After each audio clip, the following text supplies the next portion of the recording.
Bonjour et bienvenue, on se retrouve aujourd'hui dans une nouvelle vidéo, dans un très bel endroit. Nous sommes à Paris, en compagnie de Veneta. Merci de nous recevoir et bienvenue dans ce podcast. Merci déjà pour l'invitation et la possibilité d'échanger avec vous cette matinée. Un plaisir de vous accueillir ici. Et en tout cas, merci pour l'accueil parce que, alors pour les futurs invités, voilà comment on a été reçus. Ouais. C'est un indice.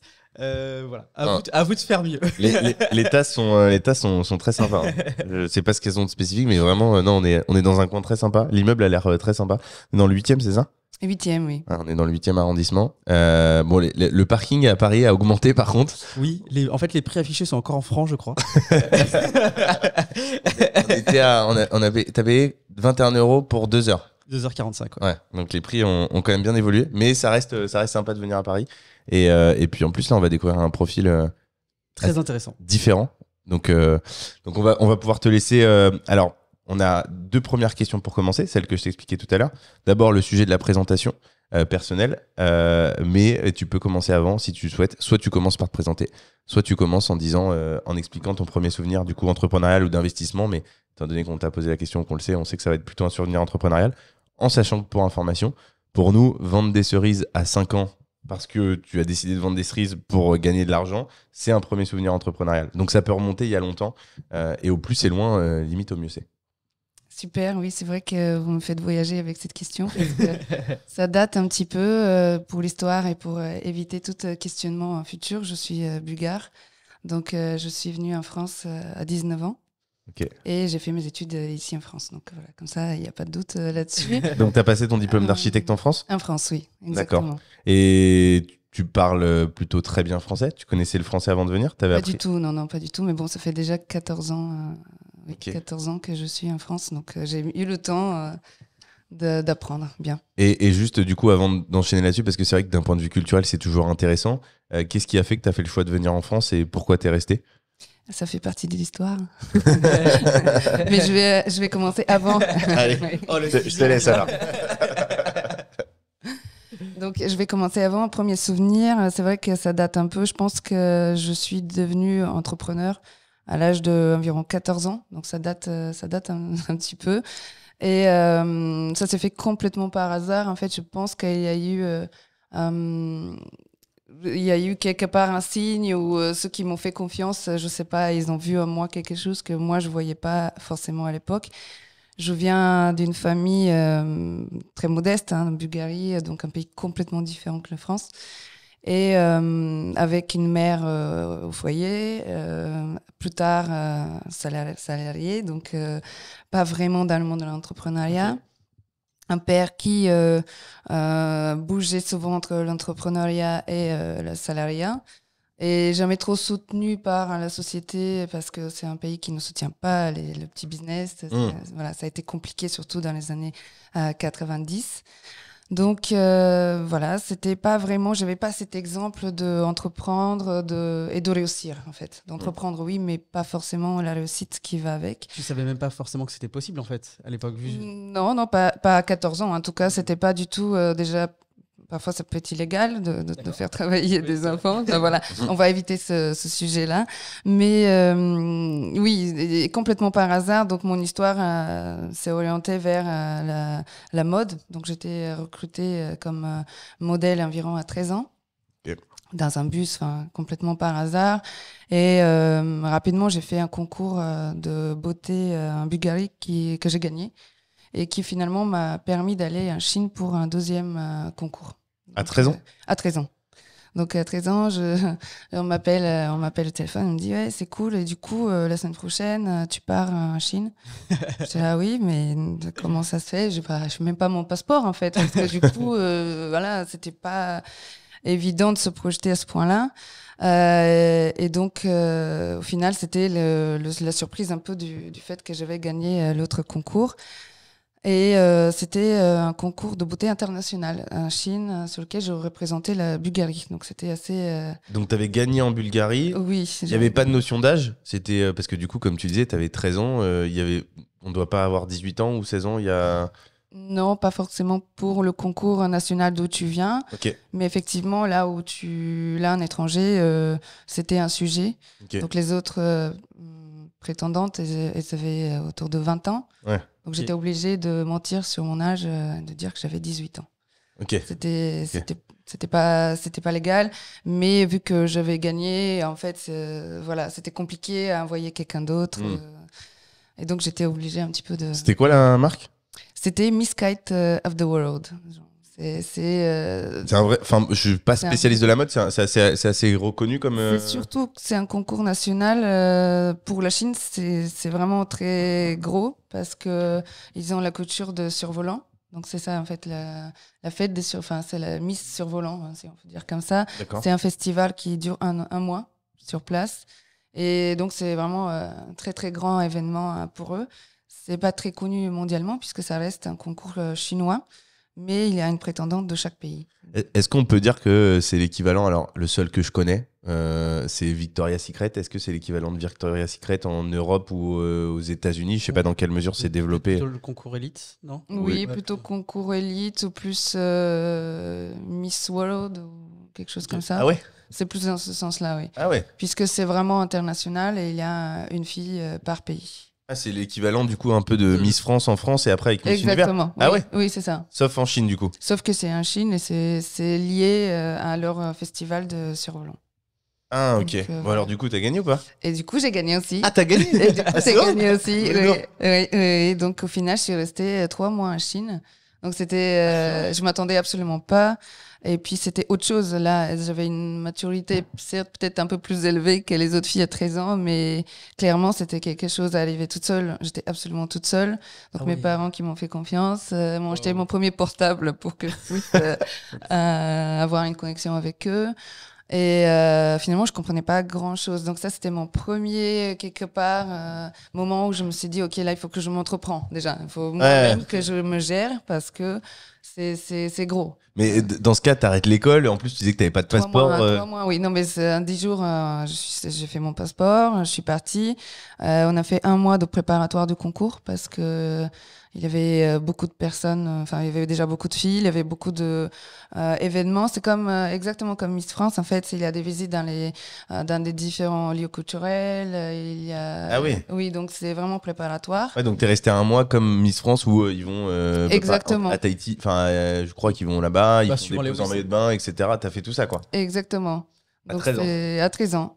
Et j'ai pu visiter des lieux incroyables. Je me suis fait amie avec des personnes incroyables partout du monde, en fait. T'as toujours des contacts aujourd'hui avec certaines? Avec certaines, oui.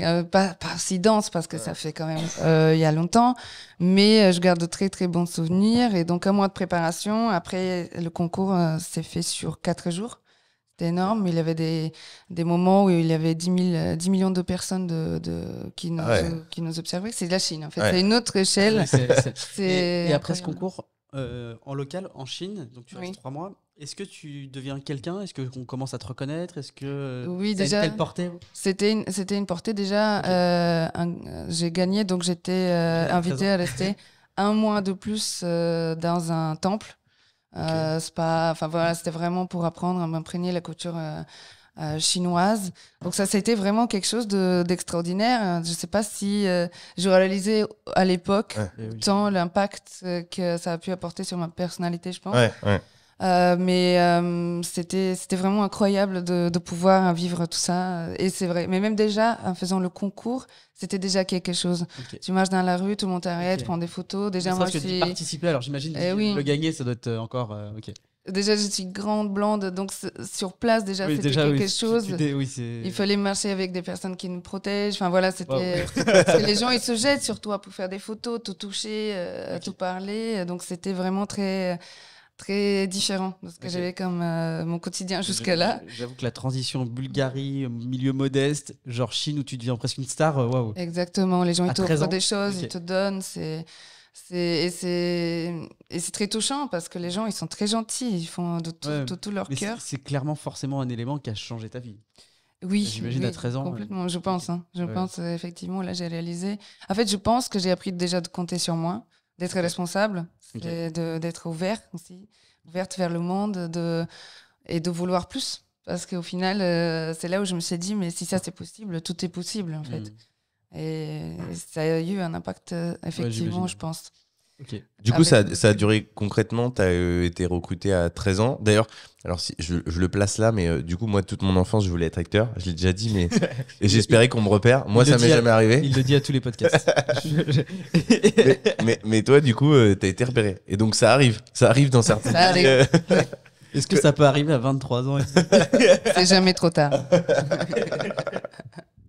Non, mais du coup, tu rentrais, enfin, ça m'intéresse. Genre, tu rentrais de l'école et il y a une personne qui est venue dans le bus de l'école qui a dit, ok, toi, viens, tu participes au concours et t'as fait le concours national et ça s'est passé comme ça. Et en fait, j'étais dans un trolleybus, pour être exact. Et Rouler, c'est en fait, ça n'existe pas, oui, en France. C'est comme un bus, mais avec la connexion du tram. Ah, ok. Donc, c'est un tram avec des pneus. Ouais, Voilà. ok. Et donc, il a un trajectoire, mais c'est ça, chez moi, ça existe aussi. C'est je pense, préhistorique. Hein. Voilà. Et oui, donc il y a une personne qui est venue me voir et c'était plus tard, hein, donc mon manager qui était par hasard dans ce trolley. Et il m'a dit, viens, ça m'intéresse, tu m'intéresses, je te trouve très intéressante. Viens, on fait un shooting test. En fait, ça commence toujours comme ça. En fait, c'est tu fais un shooting test sur lequel tu commences ton book. Et tu fais une dizaine de photos avec des looks très, très différents pour qu'on puisse comprendre si tu matches avec toute transition. Et donc, j'étais très pessimiste au départ. Je me suis dit, mais oui, qu'est-ce que j'ai apporté? Enfin, c'est pas moi. Mais je me suis dit, oui, je teste. J'ai toujours été comme ça, en fait. J'ai pris tous les cours à l'école possibles qu'il avait. Mes parents m'ont toujours suivi, m'ont inscrit partout là où je voulais. Donc, ça faisait partie un peu de mon truc. Mais j'avais déjà eu une petite expérience dans la mode. Pareil, on m'avait repéré sur une plage l'été juste d'avant, en fait, pour faire un mini concours. Mais bon, c'était pas grand-chose. Mais du coup, ça m'avait paru pas trop bizarre non plus après. Et donc, on fait le shooting, le premier shooting test. Après, j'ai eu tout de suite une invitation pour une couverture. Donc, ça, c'était pour un magazine local. Donc, et puis, par la suite, j'ai été sélectionnée pour faire le concours 3 mois après, quelque chose comme ça. Tu gagnes de l'argent dans ce cas-là ou pas? Sur un concours comme ça? Non, tu gagnes des prix. Okay. Après, moi, c'était un concours avec l'objectif que la gagnante aille faire autre chose. Ouais. Mais il a eu beaucoup de prix matériels, c'est-à-dire soit un contrat avec une marque pour faire toute la campagne pour l'année, soit... oui, ça, en fait, ça ouvre des portes. Voilà. Ça ouvre des portes. Okay. Et en Chine, tu gagnes de l'argent quand tu gagnes? Non, j'ai rien gagné, mais j'ai gagné plein de cadeaux. Enfin, pas d'argent, mais en tout cas plein de cadeaux. Et puis un mois au spa dans un lieu magnifique. Voilà, plein de... Ça a été déjà... Ça t'a ouvert des portes intellectuellement, en tout cas. Comme tu disais, là, tu t'es vraiment dit tout est possible. Et, Ah bah là, oui, je pense que tu vis ça à 13 ans, tu dis pas de limite, en fait. Ouais. Puis tu changes de vie hyper complètement rapidement. Ouverture d'esprit totale. Okay. Après, c'était pas un concours très médiatisé en Bulgarie, donc je suis revenue. Il a eu quelques articles et quelques interviews dans certaines émissions télé, mais c'était pas non plus le gros waouh, parce que c'est très chinois.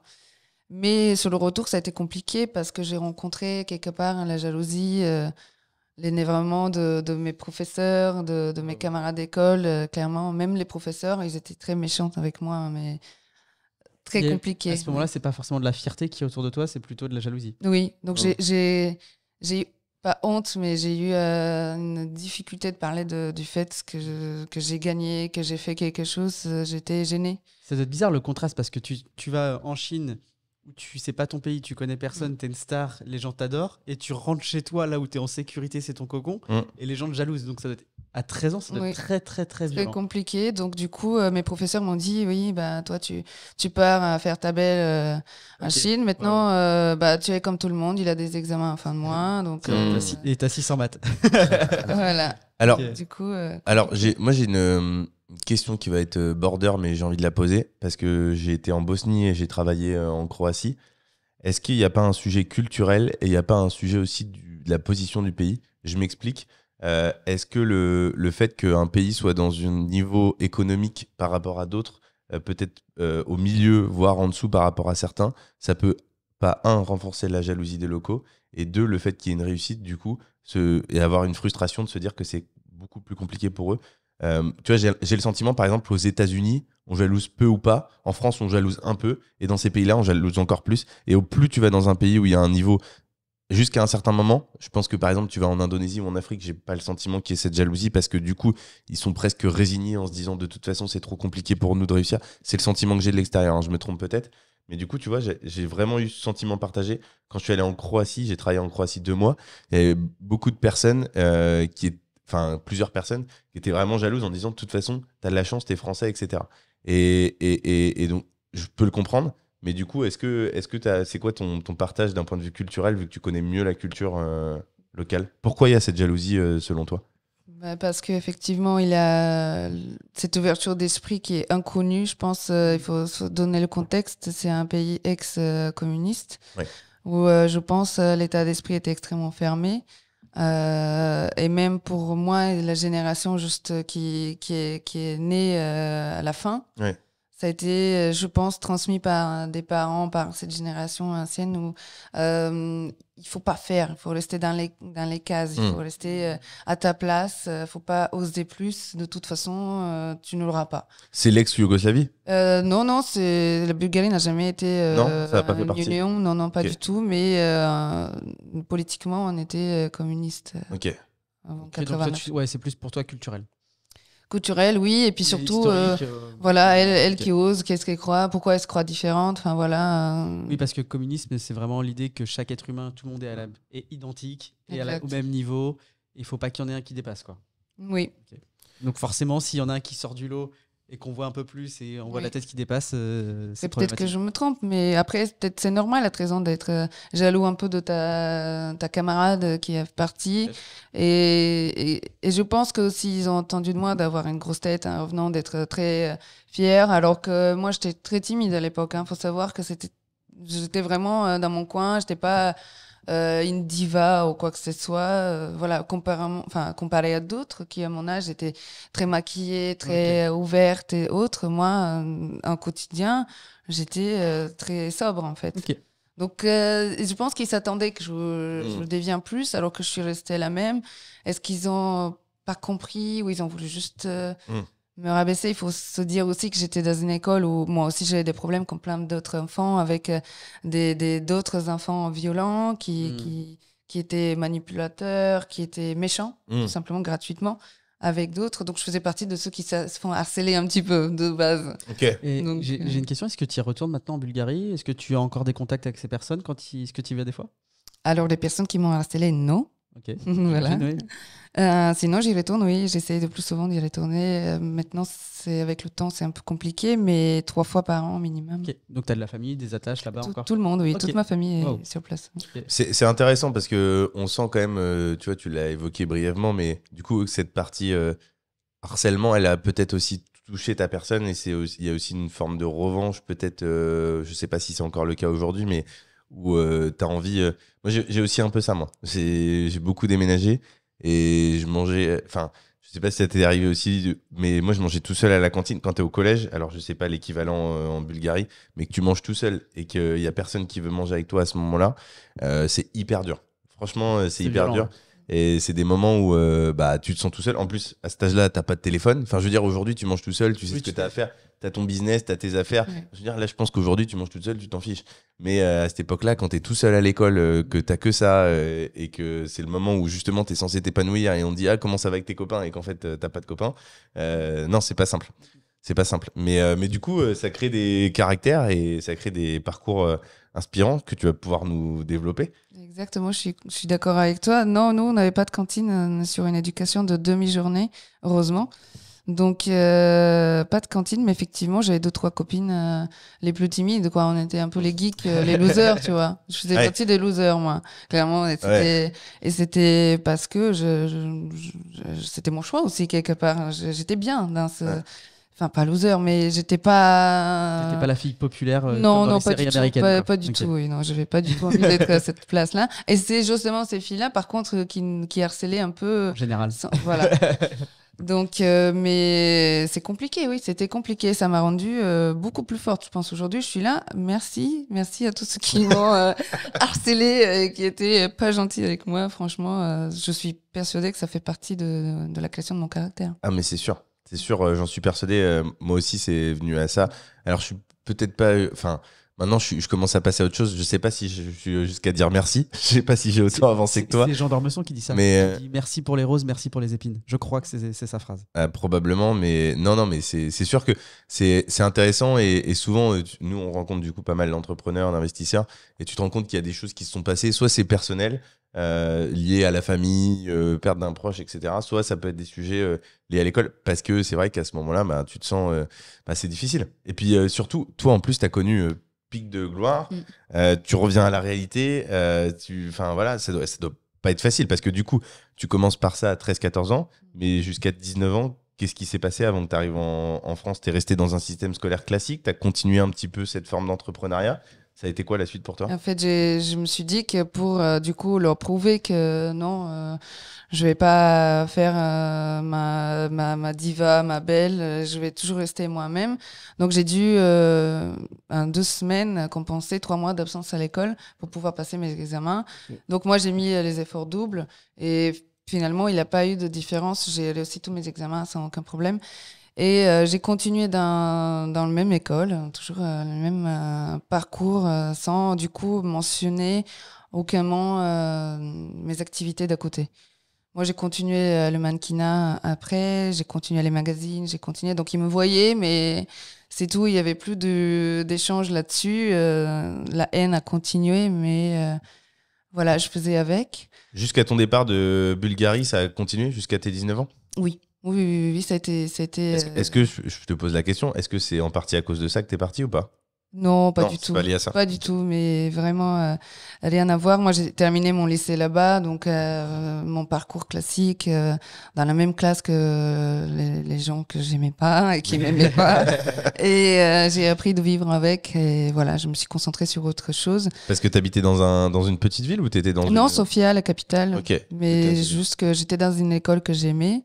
C'est très compliqué de rentrer dans les bons lycées. Okay. Donc j'étais dans un très beau lycée, donc je voulais pas changer. Okay. Et ça se fait pas comme ça, c'est pas vraiment possible. C'est une fois que tu es dedans. Et tu disais sur le système scolaire, parce que j'y reviens vu que la question, je viens d'y penser, c'est intéressant de savoir comment ça fonctionne dans d'autres pays. Tu disais que c'était que le matin? C'est que jusqu'au collège ou c'est au lycée aussi, c'était que le matin? Dès le CP en fait jusqu'à terminale, c'est une demi-journée, donc soit le matin, soit l'après-midi. Et voilà, tu as le temps tu manges chez toi dans tous les cas. Et tu as le temps de l'après-midi libre pour faire tes devoirs, faire ce que tu veux. Alors que je sais pas comment faisaient les parents à l'époque. Aucune idée. Est-ce qu'on se gardait tout seul ou je ne sais pas. Je n'ai aucun souvenir, mais c'est génial. Moi, quand j'ai découvert ici, je me suis dit, mais les pauvres sont constamment à l'école. T'as aucun temps. Ouais, on a eu une enfance difficile. Voilà. Ouais. Non, mais c'est ok, très intéressant. Ok, donc tu as continué le mannequinat.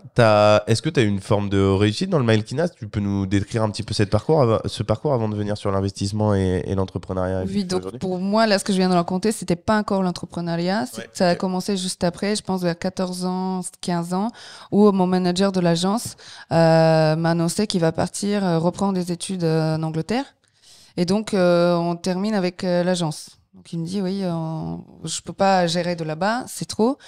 Et il me dit, par contre, je te propose quelque chose. Tu prends les contrats en main, tu prends la relation avec les modèles et tu gères. Je lui dis, mais comment tu veux que je gère ça? Il me dit, tiens, les clés de l'agence. Tiens, le mot de passe de mon adresse mail. Et tu commences à écrire de ma part, tu maintiens toutes les relations avec tous les fournisseurs, parce qu'on faisait mannequinat et également tout ce qui est la thèse d'accueil, et il y avait tout type de contrats. Mais t'étais la seule dans l'agence ou vous Pas du tout, mais pas du tout. Il avait plein de beaucoup plus âgés que moi. Donc c'est pour ça que je dis, j'ai pas compris. Baby boss.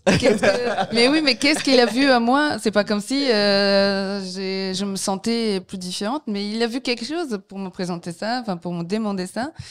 Et donc, je lui dis, bah, vas-y, montre-moi comment on fait des factures. Donne-moi le mot de passe, c'est ça. Voilà. Et je lui dis, mais ok, ça marche, vas-y, on teste. On teste, hein. Donc voilà, 4 ans, on a testé et ça s'est bien passé. Et on a développé de nouveaux contrats. J'ai rencontré. C'était du bluff, hein, clairement, quand tu rencontres quelqu'un qui a une entreprise de cigarettes et que tu fais un contrat avec lui pour faire la promotion de cette cigarette pendant 1 an. Et que tu vas à un rendez-vous avec quelqu'un et que tu as 15 ans, c'est clair que... Dit comme ça, c'est un peu lunaire, effectivement. C'est ça. Et je ne m'attendais pas, mais ça s'est super bien passé au final. Donc, c'est là où j'ai arrêté un peu la mannequinat parce qu'en fait, je me suis pris que des bons contrats que j'ai apprécié de travailler avec ces personnes-là. Donc, j'ai continué un peu, mais mon objectif, c'était de gérer les autres. Donc là, j'ai découvert toute autre chose. Je me suis dit, mais c'est génial en fait de négocier des contrats. Manager des gens, les appeler, tu veux ça, tu vas là-bas, les organiser, envoyer des mails, les payer. Je trouvais ça génial en fait. C'est vraiment. Et puis surtout, ça commence à plus être un hasard là. C'est-à-dire en fait, c'est ce que j'allais dire. Là, Veneta, tu nous dis pas tout parce que là, c'est franchement, plus un hasard. Franchement, 13 ans, t'es repéré, ok. Bon bah, okay. allez, coup de bol. Petite bénédiction, ça pas de problème. Mais 15 ans, ce qui est en train de se passer. Là, c'est qu'il y a, je pense que y a un potentiel qui est au-delà de la moyenne quand même. Tu nous dis pas tout parce que c'est pas que du hasard. Là, quand on t'écoute, on a l'impression en effet que tu as eu de la chance, mais je pense qu'il n'y a pas eu que de la chance. Il y a un moment donné, si tu as choisi toi plutôt que les autres mannequins, c'est que intellectuellement, tu devais capter des choses que les autres ne captaient pas. Ça devait aller plus vite. Naturellement, je pense pas qu'on se dirige vers la personne qui a 15 ans. Hein. S'il y en a qui ont 25 ou 20, 25, c'est qu'il y avait des choses que tu avais dû prouver par ailleurs ou t'avais, je sais pas, tu t'entendais particulièrement bien avec lui, j'en sais rien, mais en tout cas, ça, enfin, tu devais faire plus, c'est plus que du hasard, non? Ou on t'a menti dès le départ et t'avais pas 15 ans. Je comprends. Moi aussi, j'étais un peu stupéfaite de ce qui m'arrive, mais effectivement, je pense qu'il a dû voir quelque chose, moi, ou par rapport aux autres. Moi, je les connaissais pas très bien. Encore une fois, j'étais un peu outsider à l'agence. J'étais pas trop dans les discours. Alors, peut-être qu'il a vu quelque chose de différent. Mais j'ai toujours été très sérieuse, j'ai toujours été très perfectionniste, rigoureuse, travailleuse. Enfin voilà, je faisais tout à fond. Peut-être que voilà, ça a fait qu'on est toujours amis. Hein, d'ailleurs, on est toujours à Londres. Et donc, du coup, moi, quand je suis partie, l'agence c'est fermé. Donc, du coup, tu as commencé à gagner ta vie à ce moment-là. J'ai commencé à gagner ma vie. Peut-être 50-50 ou quelque chose comme ça. Effectivement, donc j'avais un pourcentage. Et, Tu peux gagner ta vie à 15 ans? Parce qu'en France, tu peux pas. Et c'est pour ça que je dis que ça frôlait un petit peu la légalité. Okay. Mais oui, apparemment. Parce qu'en France, en dessous de 18 ans, tu peux difficilement gagner. Tu peux sur des contrats saisonniers l'été, etc. Mais c'est vrai que c'est compliqué. Après, si tu es indépendant. Tu peux pas créer d'entreprise. C'est vrai. J'ai un cas, je suis en contact avec quelqu'un qui m'a demandé justement de me conseiller. Et en dessous de 18 ans, c'est très, très, très compliqué. Et suivant la situation fiscale des parents, c'est aussi très compliqué. Donc, il y a un vrai vide. Ouais, c'est donc, oui, j'avais pas de contrat, j'avais rien du tout. C'était vraiment à la confiance. Je prenais du cash. Ça a appris énormément. Et j'ai appris énormément. Déjà, rien qu'à écrire un mail. Parce qu'à l'époque, c'était salut, ça va? Pas de espace, pas de ponctuation quelconque, pas de finition de mail. Enfin voilà, moi, j'écrivais des mails de temps en temps avec mes copines pour rigoler, quoi. C'était pas à 15 ans, tu n'écris pas de mail, quoi. Donc voilà.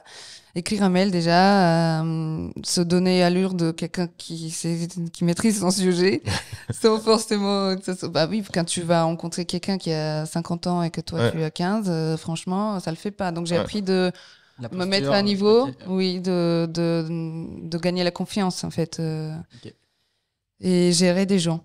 Ça c'est sûr, j'ai appris ça. C'est pas le plus dur ça? Et dans l'agence, ils savaient que tu avais 15 ans?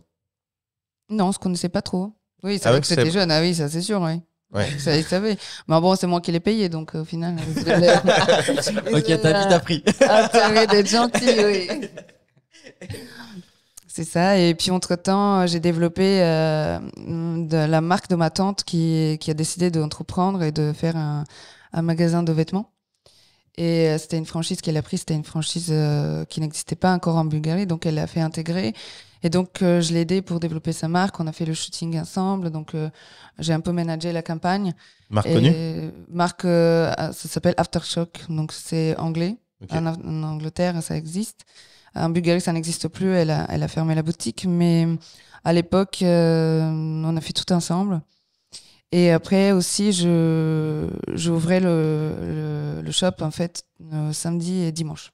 Ok, c'était toi qui... Alors, donc toi, tu travaillais du lundi au vendredi sur ton agence et du samedi au dimanche, tu travaillais pour le... Oui. Et tu avais l'école en plus à côté? Oui, bien sûr, oui. L'école. Okay. Okay.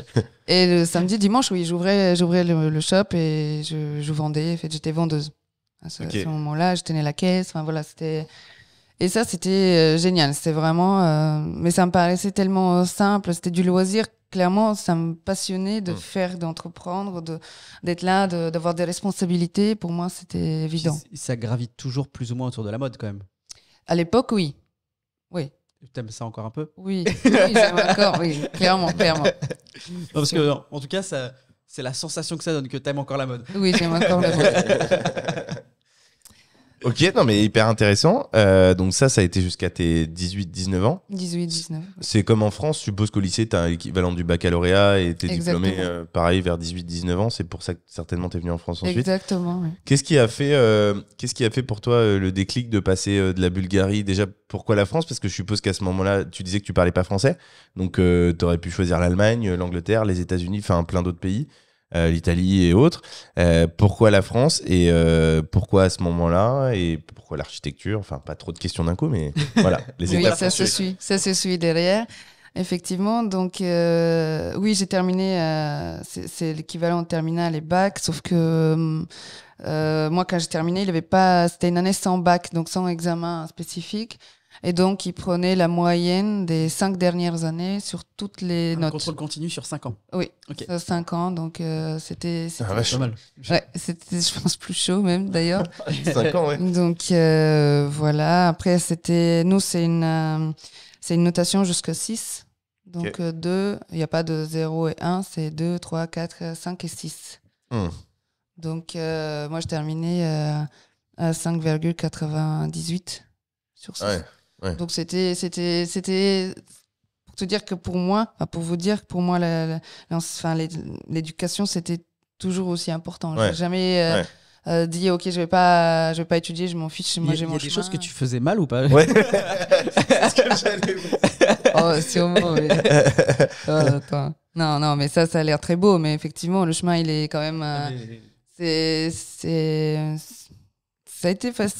Quand tu aimes ce que tu fais, je pense que tu te poses pas trop de questions. La passion, ça donne des ailes. Exactement. Après, je pense que quand t'es passionné, tu te poses tellement pas de questions que tu fonces, t'avances. Tu fonces. Non, puis t'es une bosseuse. Je pense que t'as pris conscience aussi que tu pouvais sortir ou, alors je sais pas si le terme est bon, mais extraire peut-être d'un milieu d'où tu venais pour aller tendre vers d'autres ambitions.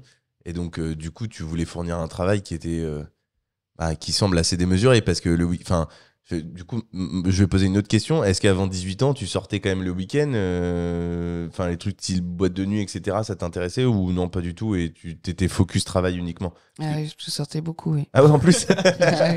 Oui, je sortais beaucoup. C'était tout en dehors. La fête, ça me manquait pas, hein, clairement. Ok, bon, je sais pas. On va trouver la faille. Hein. On va la trouver avant la fin. Donc du coup, 18 ans, donc tu... Je sors de lycée et moi, je voulais faire du journalisme. Tu vois, je voulais être journaliste. Mon grand-père, c'était un très grand écrivain en Bulgarie. Okay. Et moi, je voulais prendre un peu ce chemin-là, continuer là-dessus, écrire, finir peut-être par être écrivain moi aussi. Et c'était mon chemin, en tout cas, c'est ce que je croyais. Et un jour, un mois, je pense, avant, donc ça doit être un août, ma grand-mère m'appelle, elle me dit, oui, elle a rencontré quelqu'un qui gère une agence de filles au père. Okay. Et donc fait le lien avec la France pour envoyer des filles de la Bulgarie en France. Et je lui dis, donc je lui ai parlé, elle est d'accord, tu pars en septembre à Paris. Je dis, ok. Je pars à Paris, elle me dit, ouais. Quelle image tu as de Paris et de la France à l'époque, de ta Bulgarie natale? C'est un pays magnifique, hein, clairement, mais... Okay. C'est même pas un rêve parce que tu oses pas rêver à ça. Même pas rêver à ça. Oui. Ça te paraît ok. Clairement, peut-être.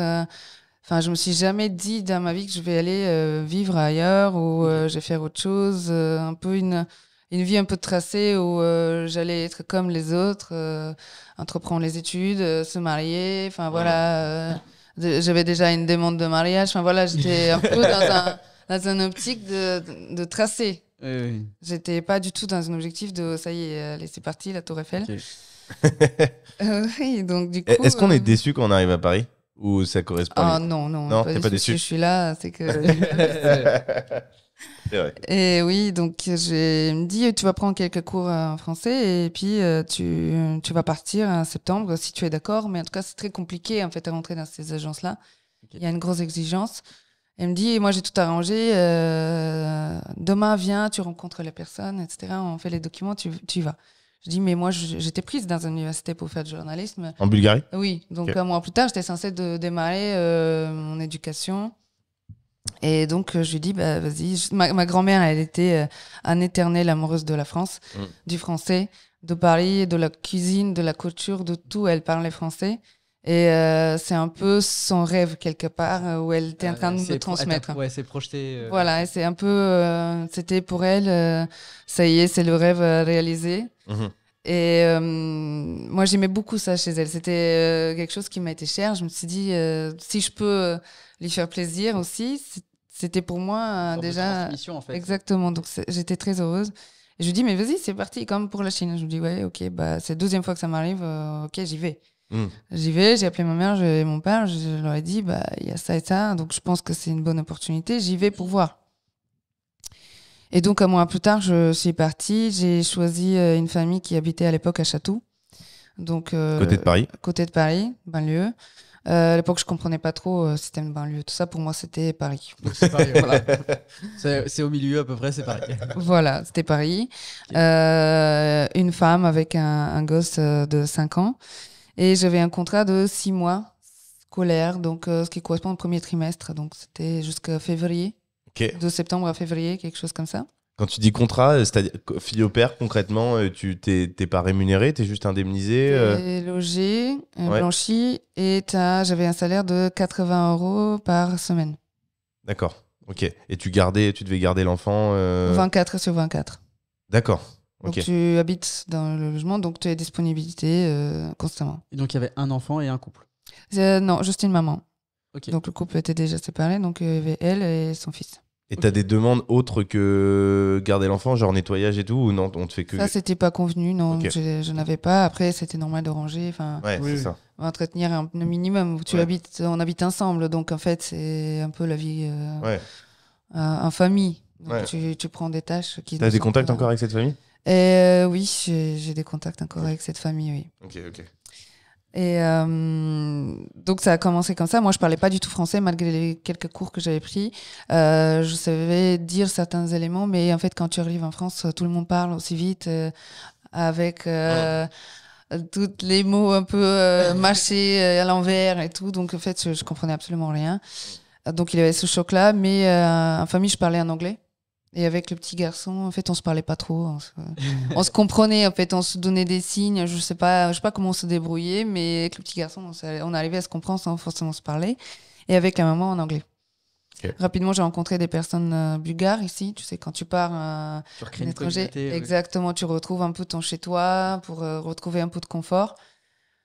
Et donc ça, c'était pas bon. Là, je le conseille à personne, en fait, à le faire, parce qu'au final, moi, à 6 mois, j'ai pas appris le français, j'ai rien compris, donc c'est clairement pas bon. C'était pas bon. Une espèce de communautarisme que tu venais pas chercher, parce qu'en fait, si tu viens là, c'est justement pour voir autre chose. Si c'est pour t'enfermer, c'est un peu dommage. Oui, c'était dommage, mais ça a été dur. Enfin, c'était 6 mois de très dur. Peut-être le fait de s'entourer par des Bulgares, ça m'a un peu permis aussi de me sentir un peu chez moi. Ouais. C'était l'époque où... Peut-être qu'il y a un réflexe. Au début, t'arrives dans une nouvelle ville, dans un pays qui est censé être différent et je dirais... économiquement en tout cas différent du tien, t'arrives au milieu de cette ville où Zesbroa, tu comprends personne, ok, c'est peut-être la facilité, mais bon, je pense que... Et puis t'avais 18 ou 19 ans, réflexe naturel, t'avais 18-19 ans quoi, donc non, il y a... Donc, pas de téléphone avec Internet, pas de portable, Ah oui. rien. Donc, en fait, t'as juste ton... J'ai un petit Samsung comme ça, et, ou une Nokia, je me souviens plus, ou les deux. Et c'était des forfaits fermés. Je pouvais appeler, je sais pas, 20 minutes par mois, un truc comme ça. Parce que c'était très cher. Ouais, En fait, c'était ouais, extrêmement ouais, cher déjà ouais. de pouvoir faire ça. Donc, compliqué, hein, 20 minutes à voir sa famille, au téléphone, ses amis, couper tout. Voilà, c'était très, très compliqué. Je fumais à l'époque, je me souviens, et je me cachais de la famille que je fumais. Donc, je me souviens des moments où je m'échappais le soir pour aller fumer une cigarette, en fait, un peu trop bizarre, comme si j'étais encore avoir 15 ans. Mais voilà, je m'échappais un peu pour fumer une cigarette toute seule. Et je me souviens de ces moments de tristesse profonde où j'étais seule, en fait. T'es seule. Il y a personne. Tu peux appeler personne. Personne te connaît. Personne ne se soucie de toi. Enfin, voilà. Clairement, dur. Dur. Mais bon, pareil, c'était quand même incroyable. Enfin, je me souviens la première fois. Donc, ça, c'était un souvenir très fort quand je suis allée à Paris. Donc, de Château à Paris, la première fois. RER A. Donc pas de portable avec Internet. Moi, j'avais regardé sur l'ordinateur de la dame comment y aller. Donc, je m'étais tracé sur une petite feuille un peu le plan pour aller à la gare. Et puis, de Charles de Gaulle Étoile, comment faire pour se balader un peu. Et donc, j'avais tout écrit, noté. J'y vais sur place. Elle m'avait dit comment demander un ticket aller-retour. Donc ça, c'était un truc que j'ai appris en français, aller-retour, s'il vous plaît. Voilà. Donc j'arrive à Charles de Gaulle, je sors à l'Arc, et là, ça a été incroyable. J'étais à nouveau en Chine, tu vois. J'étais vraiment à nouveau toute seule face à l'immensité de la ville. Et là, t'es à Paris, ça y est. Oui, ça y est, là j'étais là et j'ai fait l'aller-retour. Je me souviens, j'ai bu un café... Je me suis assise boire un café sur les champs. 25 € un cappuccino et une bouteille d'eau. C'était 25 €. 25 €, ouais. Et là, j'étais là, d'accord, ok, bon, on va pas faire ça tous les jours, mais avec mes... 3 jours de travail. C'est ça. Plus aller-retour, le ticket à 4 €. Donc voilà, c'était mais c'était incroyable. Donc je me suis assise, je me souviens à l'époque Karl Lagerfeld qui est passé, donc je me suis dit waouh, d'accord, ok. C'est un symbole. Ah ouais. Toi qui es passé les modes, tu vas sur les champs, tu vois Karl Lagerfeld. On a l'impression que tu nous racontes une histoire là. C'est ça. Donc je me suis dit. Quand Netflix t'a appelé pour raconter ton histoire en fait. Donc c'était cool, mais bon, le retour par contre du RER, ça je l'avais pas compris en fait. Comment on comprend quel RER va où? Et je me souviens avoir perdu 1 heure dans le RER à chercher en fait le bon, parce que en fait il y a 3 branches, je crois, le RER A vers direction Château, et donc je me souviens à prendre aller quelque part, voir que c'est pas le bon, reprendre un autre. Et à un moment donné, les gens ils parlaient pas français, anglais, pardon, à l'époque. Faut dire qu'il y a 15 ans. Personne ne parlait anglais à Paris. Donc, je dis quelque chose, je demande en anglais, on me répond en français. Je dis, I don't understand. Même ça, ils comprennent pas. Et là, ils me le répètent toujours en français, mais plus lentement. Je dis, mais moi, je suis pas une idiote, en fait. C'est pas parce que je n'arrive pas à capter, c'est que je ne comprends pas. Mais du coup, à un moment donné, je me suis assise sur une chaise, limite, les larmes aux yeux, je me dis, mais je vais jamais rentrer, en fait. Ça y est, je suis perdue. J'étais plus à Charles de Gaulle, j'étais à une autre station quelque part, sur la ligne A. Je me dis, c'est mort, là. Ça y est, je suis perdue, personne ne me comprend, c'est catastrophique. Et là, il y a quelqu'un qui m'a pris par la main et il m'a mis dans un train, il me dit, tu attends là. Et là, ça y est, j'ai retrouvé ma station. Du coup, j'ai compris le système. Il comprenait Château, quoi. Quand t'as dit Château, ouais, Château, ça y est. Non, mais je vous montrais même. Hein. Je montrais, mais je sais pas. On n'arrivait pas à se comprendre. Donc, ça y est, je me suis retrouvée. Et après, j'ai compris encore une fois qu'il faut vraiment que je passe à 5e pour me... Là, il faut que je capte. Il faut que je capte plus vite que ça. Et voilà, 6 mois après, la famille m'a proposé de rester jusqu'à la fin de l'année scolaire. Donc, j'ai beaucoup aimé. Paris, ça a été un coup de foudre pour moi, clairement. J'adorais être ici. Et malheureusement, l'été, j'ai dû retourner chez moi. Et là, je me suis projetée dans ma vie d'il y a 1 an avec le journalisme, le mec qui m'attendait, la vie tracée. Je me suis dit, oh là là, non. Ah non. Je suis pas prête. Ah non, je veux mon cappuccino à 25 balles sur les champs, quoi. C'est ça que je veux. C'est là où je veux aller. Je veux pouvoir le boire et que ça me fasse pas mal. C'est ça. Et je me suis dit, non, ça y est, ça me suffit plus, en fait. Ma vie d'avant, c'était pas ma vie. Et je l'avais compris. La famille m'a rappelé pour revenir parce que le petit garçon, il voulait que je sois là aussi. Donc la deuxième année ? Deuxième année. Donc c'est parti. Là, je lui ai demandé de faire une année complète. T'as pas de questions parce que Bulgarie, alors je suis peut-être inculte là-dessus, mais tu fais pas partie de l'Union européenne quand t'es en Bulgarie, si ? Si, t'es dans l'Union européenne 2007. Depuis 2007. Ça, c'était en 2008. Du coup, quand t'es parti, t'étais en 2008. Oui. Ok, donc il n'y a pas eu de souci. En fait, tu peux voyager dans le pays comme tu veux. On ne te demande pas de passeport, de visa, de quoi que ce soit. Non, mais c'était tout récent, donc c'était compliqué parce qu'on me le demandait tout le temps et j'ai dû dire mais non, c'est en Europe, justifier tout le temps ma présence. Et parce qu'on contrôlait tes papiers et on te demandait. Oui, souvent. Et puis tout le monde, c'était nouveau de voir des Bulgares, un peu, voilà. Donc tout le temps, on me demandait si j'avais un titre de séjour, un visa ou autre. Okay. Donc du coup, tu repars, tu fais l'été juillet, août en Bulgarie. Oui. Et tu reviens dès septembre. Je reviens. Ok. Et là, je me suis dit, mais il faut que je fasse un truc pour rester derrière. C'est marrant ce que tu dis parce que du coup, malgré tout le business que tu as fait en amont, pendant toute ta première année, tu t'es pas déjà dit, je vais essayer de trouver une solution sur place pour pouvoir rester plus longtemps, etc. Ou t'étais vraiment focus sur ton boulot de fille au père, en fait. J'étais focus. Sur Paris aussi, je pense. Paris, je sortais aussi tout le temps. Okay. J'étais un peu dans un moment de liberté où voilà, je réfléchissais pas, en fait, tout simplement. J'étais je vivais le moment. Ouais, bien sûr. Et quelque part, je savais que je devais y retourner dans ma vie d'avant. Ouais, tu l'as vécu comme une parenthèse. C'est ça. Je me suis dit, ok, voilà, et je m'attendais pas j'étais toujours pas dans l'objectif de faire ma vie ici. Okay. C'était pas le but. C'est dans la deuxième année que ça a commencé. C'est dans la deuxième année que ça a commencé. Je me suis dit, il faut que je fasse un truc, il faut que j'apprenne le français déjà. Donc j'ai coupé le pont avec tous les Bulgares avec qui j'avais l'habitude de sortir. Je me suis dit, il me faut des potes français pour apprendre le français. Et il faut que je fasse un truc pour pouvoir rester après cette année scolaire. Et le seul truc, c'était de faire une école, en fait. Moi, c'était normal de faire une école, avoir un diplôme. Je pense qu'aujourd'hui, pas tant, mais encore à l'époque, si tu n'avais pas de diplôme, en fait, tu faisais pas grand-chose. Bah surtout, architecte, c'est un métier où si tu n'as pas de diplôme, tu peux pas exercer. Ah bah oui, mais à l'époque, je ne savais pas que je vais être architecte.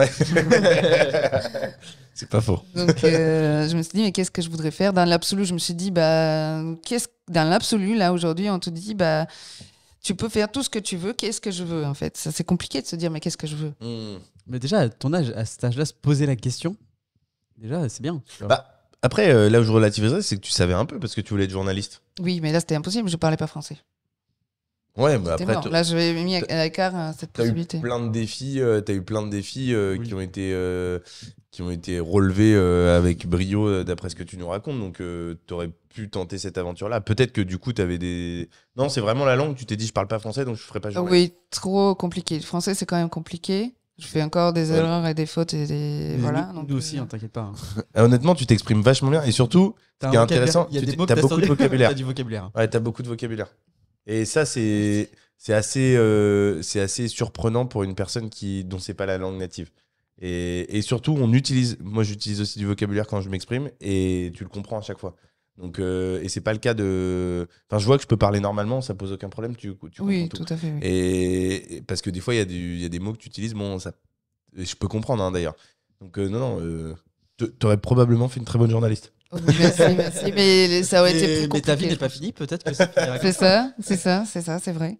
Mais non, j'ai trouvé qu'à un an, ça a été un gros challenge, que déjà j'en avais assez de challenge. Perfectionner à ce point le français pour pouvoir écrire, compliqué. C'était compliqué. Et donc, qu'est-ce que je voulais faire ? Je me suis dit, je veux créer, je veux faire quelque chose de, je sais pas, de mes mains. Est-ce que c'est la sculpture ? Est-ce que c'est l'art ? Est-ce que c'est des bijoux ? Est-ce que c'est de la mode ? Parce que j'avais justement cette expérience. Je me dis, peut-être que c'est un peu pas la mode, mais pourquoi pas le design d'objets. d'intérieur. Enfin voilà, je me suis orientée un peu dans ce milieu-là, qui était déjà complètement nouveau pour moi et j'avais pas grand connaissance là-dedans. Et j'ai vérifié, mais c'était vraiment très compliqué. Il faut faire en France, en tout cas, pour intégrer des écoles de design, il faut faire une prépa, déjà, une année de prépa qui coûte un minimum 5 000 € l'année. Et derrière, c'est payant aussi. C'est des écoles privées. Et ça, j'avais absolument pas les moyens de le faire. Aucun moyen. Donc, je me suis dit, mais il faut une école publique. Et ce qui se rapprochait un peu plus de ça, c'était les écoles d'archi. Donc, je me suis dit, si je suis architecte, globalement, je pourrais tout faire derrière. J'ai cherché un peu, j'ai vu que en étant architecte, tu peux aussi faire l'architecture d'intérieur, tu peux aussi créer du mobilier, c'est plus simple. Tu avais le parcours gratuit et en même temps, tu te fermais aucune porte. Voilà. C'est large, tu avais le temps d'affiner, savoir ce que tu voulais faire précisément. Exactement, donc je me suis dit, je vais faire ça. Je vais candidater. À Paris, il y a 6 écoles publiques d'architecture. Et j'ai fait les 6. J'ai fait 6 concours différents pendant l'année, parce que c'est assez long. C'est avec plusieurs tours. Donc, quand tu es pris un premier tour, tu passes un suivant, etc. Et donc, tu n'avais pas de notion de langue qui rentrait en jeu dans le concours d'architecte? Si, en même temps, j'ai dû faire un examen qui s'appelle le DELF, D-E-L-F. Il y a le DALF aussi, mais c'est pas le même niveau. Et il me fallait le minimum le C2, un truc comme ça. C'est comme le TOEIC et le TOEFL, en fait. C'est ça, mais équivalent à français. Ouais, c'est ça. C'est à la Sorbonne. Voilà. Le DELF, c'est l'équivalent du TOEFL et le DAF, c'est TOEIC? Non, c'est le même, c'est juste que je crois que le DALF, c'est jusqu'à B2 et le DELF, c'est au-dessus de C1. Ok. Et du coup, tu as réussi à l'avoir? Et du coup, j'ai réussi de l'avoir. Ça, c'était compliqué. Mais j'ai réussi de l'avoir, oui. J'ai eu le diplôme. Ça, c'était un des points sur lesquels il fallait absolument que je le fasse. C'était long parce qu'il y avait quelques cours quand même à la Sorbonne. Et après l'examen, le premier, je l'ai pas eu. J'ai visé tout de suite le D1, je crois, vraiment le plus haut. Je l'ai pas eu. C'était compliqué, trop compliqué. Donc, j'ai fait une deuxième fois et j'ai eu le C2, donc juste en dessous. Ce qui était suffisant, en fait, c'était B2 qui était suffisant, mais moi, tout de suite, je me mets des challenges. Parfois, c'est inutile, donc voilà. Et ça, c'était cher. Par contre, je me souviens, c'était compliqué parce que je crois que les examens avec les cours, ça coûtait. J'ai plus trop de souvenirs. En fait, ce que tu racontes là, c'est hyper représentatif de ta détermination et des curseurs que tu mets. C'est-à-dire que on te dit ça suffit. Bah non, en fait. Même si ça suffit et c'est le SMIC, le minimum, non, moi je vais aller là.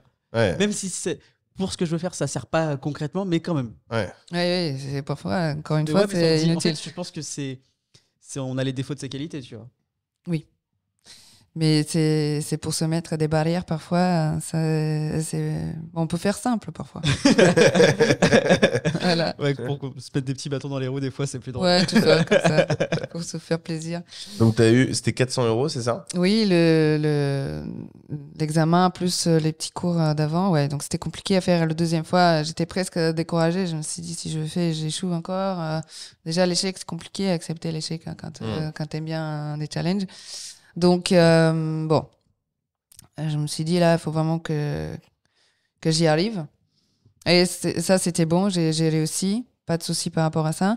Mais après, les concours, donc, je me suis dit, si j'intègre une école, je reste. Clairement, ça, c'était mon objectif, c'est d'intégrer une école. Et j'avais une école très précise que je voulais, c'était la Villette. Et honnêtement, je ne sais pas pourquoi. C'est juste, je me suis fixée là-dessus. Je me suis dit, je veux cette école-là. Donc, je l'ai pas. C'est pas une réussite pour moi. Après, si j'ai une école, déjà, c'est bien. Et donc, je devine la suite, t'as eu la Villette. C'est même pas drôle. Cette histoire n'est absolument pas drôle. Oui, c'est sûr. Non, mais j'ai eu. Le pire de ça, c'est que j'étais acceptée dans 2 autres écoles qui étaient même meilleures maintenant aujourd'hui. Oui, sauf que la Villette, j'ai eu la dernière lettre qui est arrivée, c'était la Villette. Et franchement, j'étais pas très heureuse avant, même si j'avais déjà 2 autorisations, enfin 2 acceptations. Mais bon, ça c'est fait, j'étais contente. Maintenant, il fallait trouver un moyen de rester sur Paris parce que je pouvais pas rester. Deuxième année, on n'était pas à Château, on était à Montmorency. Donc c'était compliqué de faire une école à Paris tous les jours, y aller. Et je pouvais pas rester non plus dans la famille parce que si j'y restais, je pouvais pas ne pas m'occuper du gosse. Et c'était vraiment pas possible pour moi. Je voulais me concentrer sur mon école. Donc il fallait que je trouve une solution. À l'époque, j'avais un petit copain qui habitait aussi à Montmorency. Et donc, j'ai aménagé avec lui et sa maman. Donc, compliqué. Heureusement qu'ils étaient là, je vous remercie. On a perdu le contact. Mais en tout cas, ça m'a permis de vraiment faire le tremplin. C'est ce qui t'a permis de quitter la famille là où tu étais, oui, parce que tu n'avais pas les moyens exactement. financiers de toute façon de prendre un logement par ailleurs. Et personne ne me voulait, surtout. Ouais. C'est compliqué quand tu es étranger. 2 ans après, justement, le fait que tu peux habiter librement en France, sans revenu, sans aucune personne qui est garant pour toi. Personne ne voulait être garant. Je pense que les gens, ils croient que c'est une grosse... Et ta famille en Bulgarie pouvait pas. Déjà pas le droit, la loi, ça, en tout cas ici, personne n'accepte des personnes étrangères garants. Et ils n'avaient pas les moyens non plus. Donc compliqué, c'est vraiment compliqué. Donc j'ai trouvé quand même un petit studio dans le 20e de 9 mètres carrés, un truc comme ça, au rez-de-chaussée, pour 600 €. Donc, ils ont accepté. C'était compliqué. Tu faisais comment parce que du coup, tu gagnais 80 € par semaine. Tu as fait un boulot après? Et donc, j'ai fait un boulot, ouais. Donc, je suis rentrée un peu dans le test d'accueil. Non, j'avais des propositions. Je me suis encore fait repérer 3 fois. Hein, ah ouais ici. Mais moi, je voulais pas ce monde. Ce monde, je le connaissais bien. J'étais à l'aise dedans. C'était pas mon chemin. Clairement, je me suis dit non, moi, je veux me focus sur mon école. Je veux faire ça. Et je veux pas autre chose. T'avais peur que si tu remettais un petit... Oui, que je restais dedans. Ouais. Donc, je voulais pas ça. J'étais quand même hôtesse d'accueil. Le plus que je pouvais. Sur des événements, des salons, des choses comme ça? Oui, voilà. Ça. Et puis, je faisais quand même du babysitting, toujours, le soir, pour la famille et le week-end. Dès qu'elle avait besoin, j'étais là. Mais je voulais pas vivre avec eux. Donc, c'est comme ça que j'ai gagné mon argent. Et j'étais boursière. Donc, j'avais la bourse la plus haute qui était à l'époque de presque 600 €. Ouais, c'est ça. Quoi. Ouais. Donc, mon loyer était assuré. Il fallait plus que trouver de l'argent pour vivre. T'as la CAF à ce moment-là? La CAF aussi. Ouais, t'as la CAF aussi. Okay. Ouais, la CAF, c'était juste. Ouais, la CAF, oui. T'avais 200-300 € d'aide en plus? Oui, c'est ça. Okay. Et plus les petits boulots, t'arrivais à te sortir entre 1000 et 1500 tous les mois? Pas 1500, mais oui. T'arrivais à vivre? Oui, j'arrivais très modestement. Hein, mais... De toute façon, toi, ton objectif, c'était de pouvoir rester. Oui, voilà. Vraiment le... Oui, déjà, j'étais très heureuse de ça. Hein. Donc, ça me permettait de vivre. J'étais très contente. Et puis, voilà, après, c'était parti pour l'école. 7 ans d'école. Donc, C'est 7 ans, architecte? Je crois que c'était 5. Non, c'est 6 ans et demi, disons comme ça. Le temps d'avoir vraiment le dernier diplôme, c'est 6 ans et demi. Voilà. Donc, du coup, tu as commencé à la Villette? J'ai commencé à la Villette, j'ai terminé à la Villette. Ok. Et t'as plu? Oui, c'était un bon parcours où j'ai pris quelques claques aussi par la vie.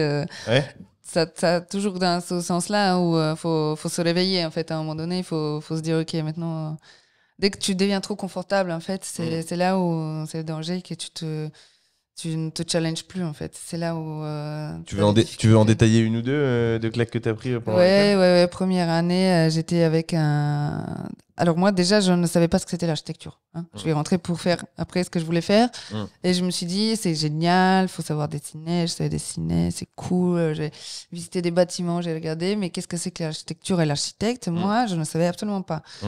Et donc, je ne savais pas le parcours scolaire, ce que c'était. Donc, il y a les facs, il y a les écoles. Donc, c'était une école supérieure, complètement différente que la fac. Et ce que moi, j'imaginais comme type d'enseignement à l'amphithéâtre, voilà, et très, très autonome. Non, c'est des groupes, en fait, d'ateliers, de travail sur place. C'est toute la journée, c'est très intensif. Et tu as une matière qui est le plus importante, c'est le projet. C'est là où tu l'as le plus intensivement dans la semaine, où tu dois rendre des choses, faire des projets en fait. Ça, c'est ce qui est le plus important. Et moi, un prof de projet, j'avais un monsieur qui détestait les Bulgares. C'est vrai? Oui. Les Bulgares en particulier ou les étrangers? Les Bulgares en particulier. C'est il était d'origine grecque. Et les Grecs et les Bulgares, sympa. Je pense que lui, il a particulièrement une histoire avec des Bulgares, alors que je n'ai pas compris.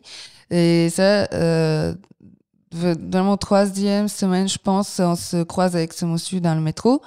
Il vient me voir, il me dit ah, nanana, mais tu viens d'où déjà?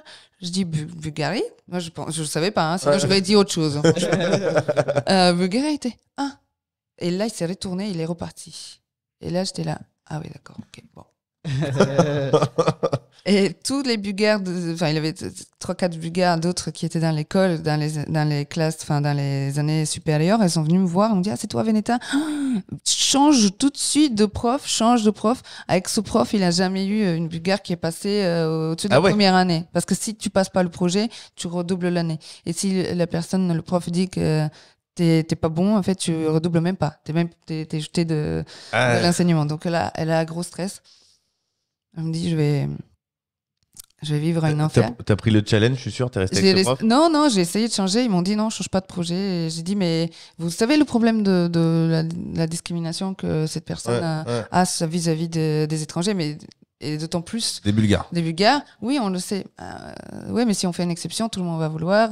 On peut pas accepter, en fait. On peut pas accepter officiellement qu'il y ait un problème. Je suis sûr que c'est la première Bulgare où il a fait passer un projet. Oui.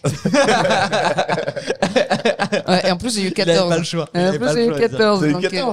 Donc, j'étais très contente.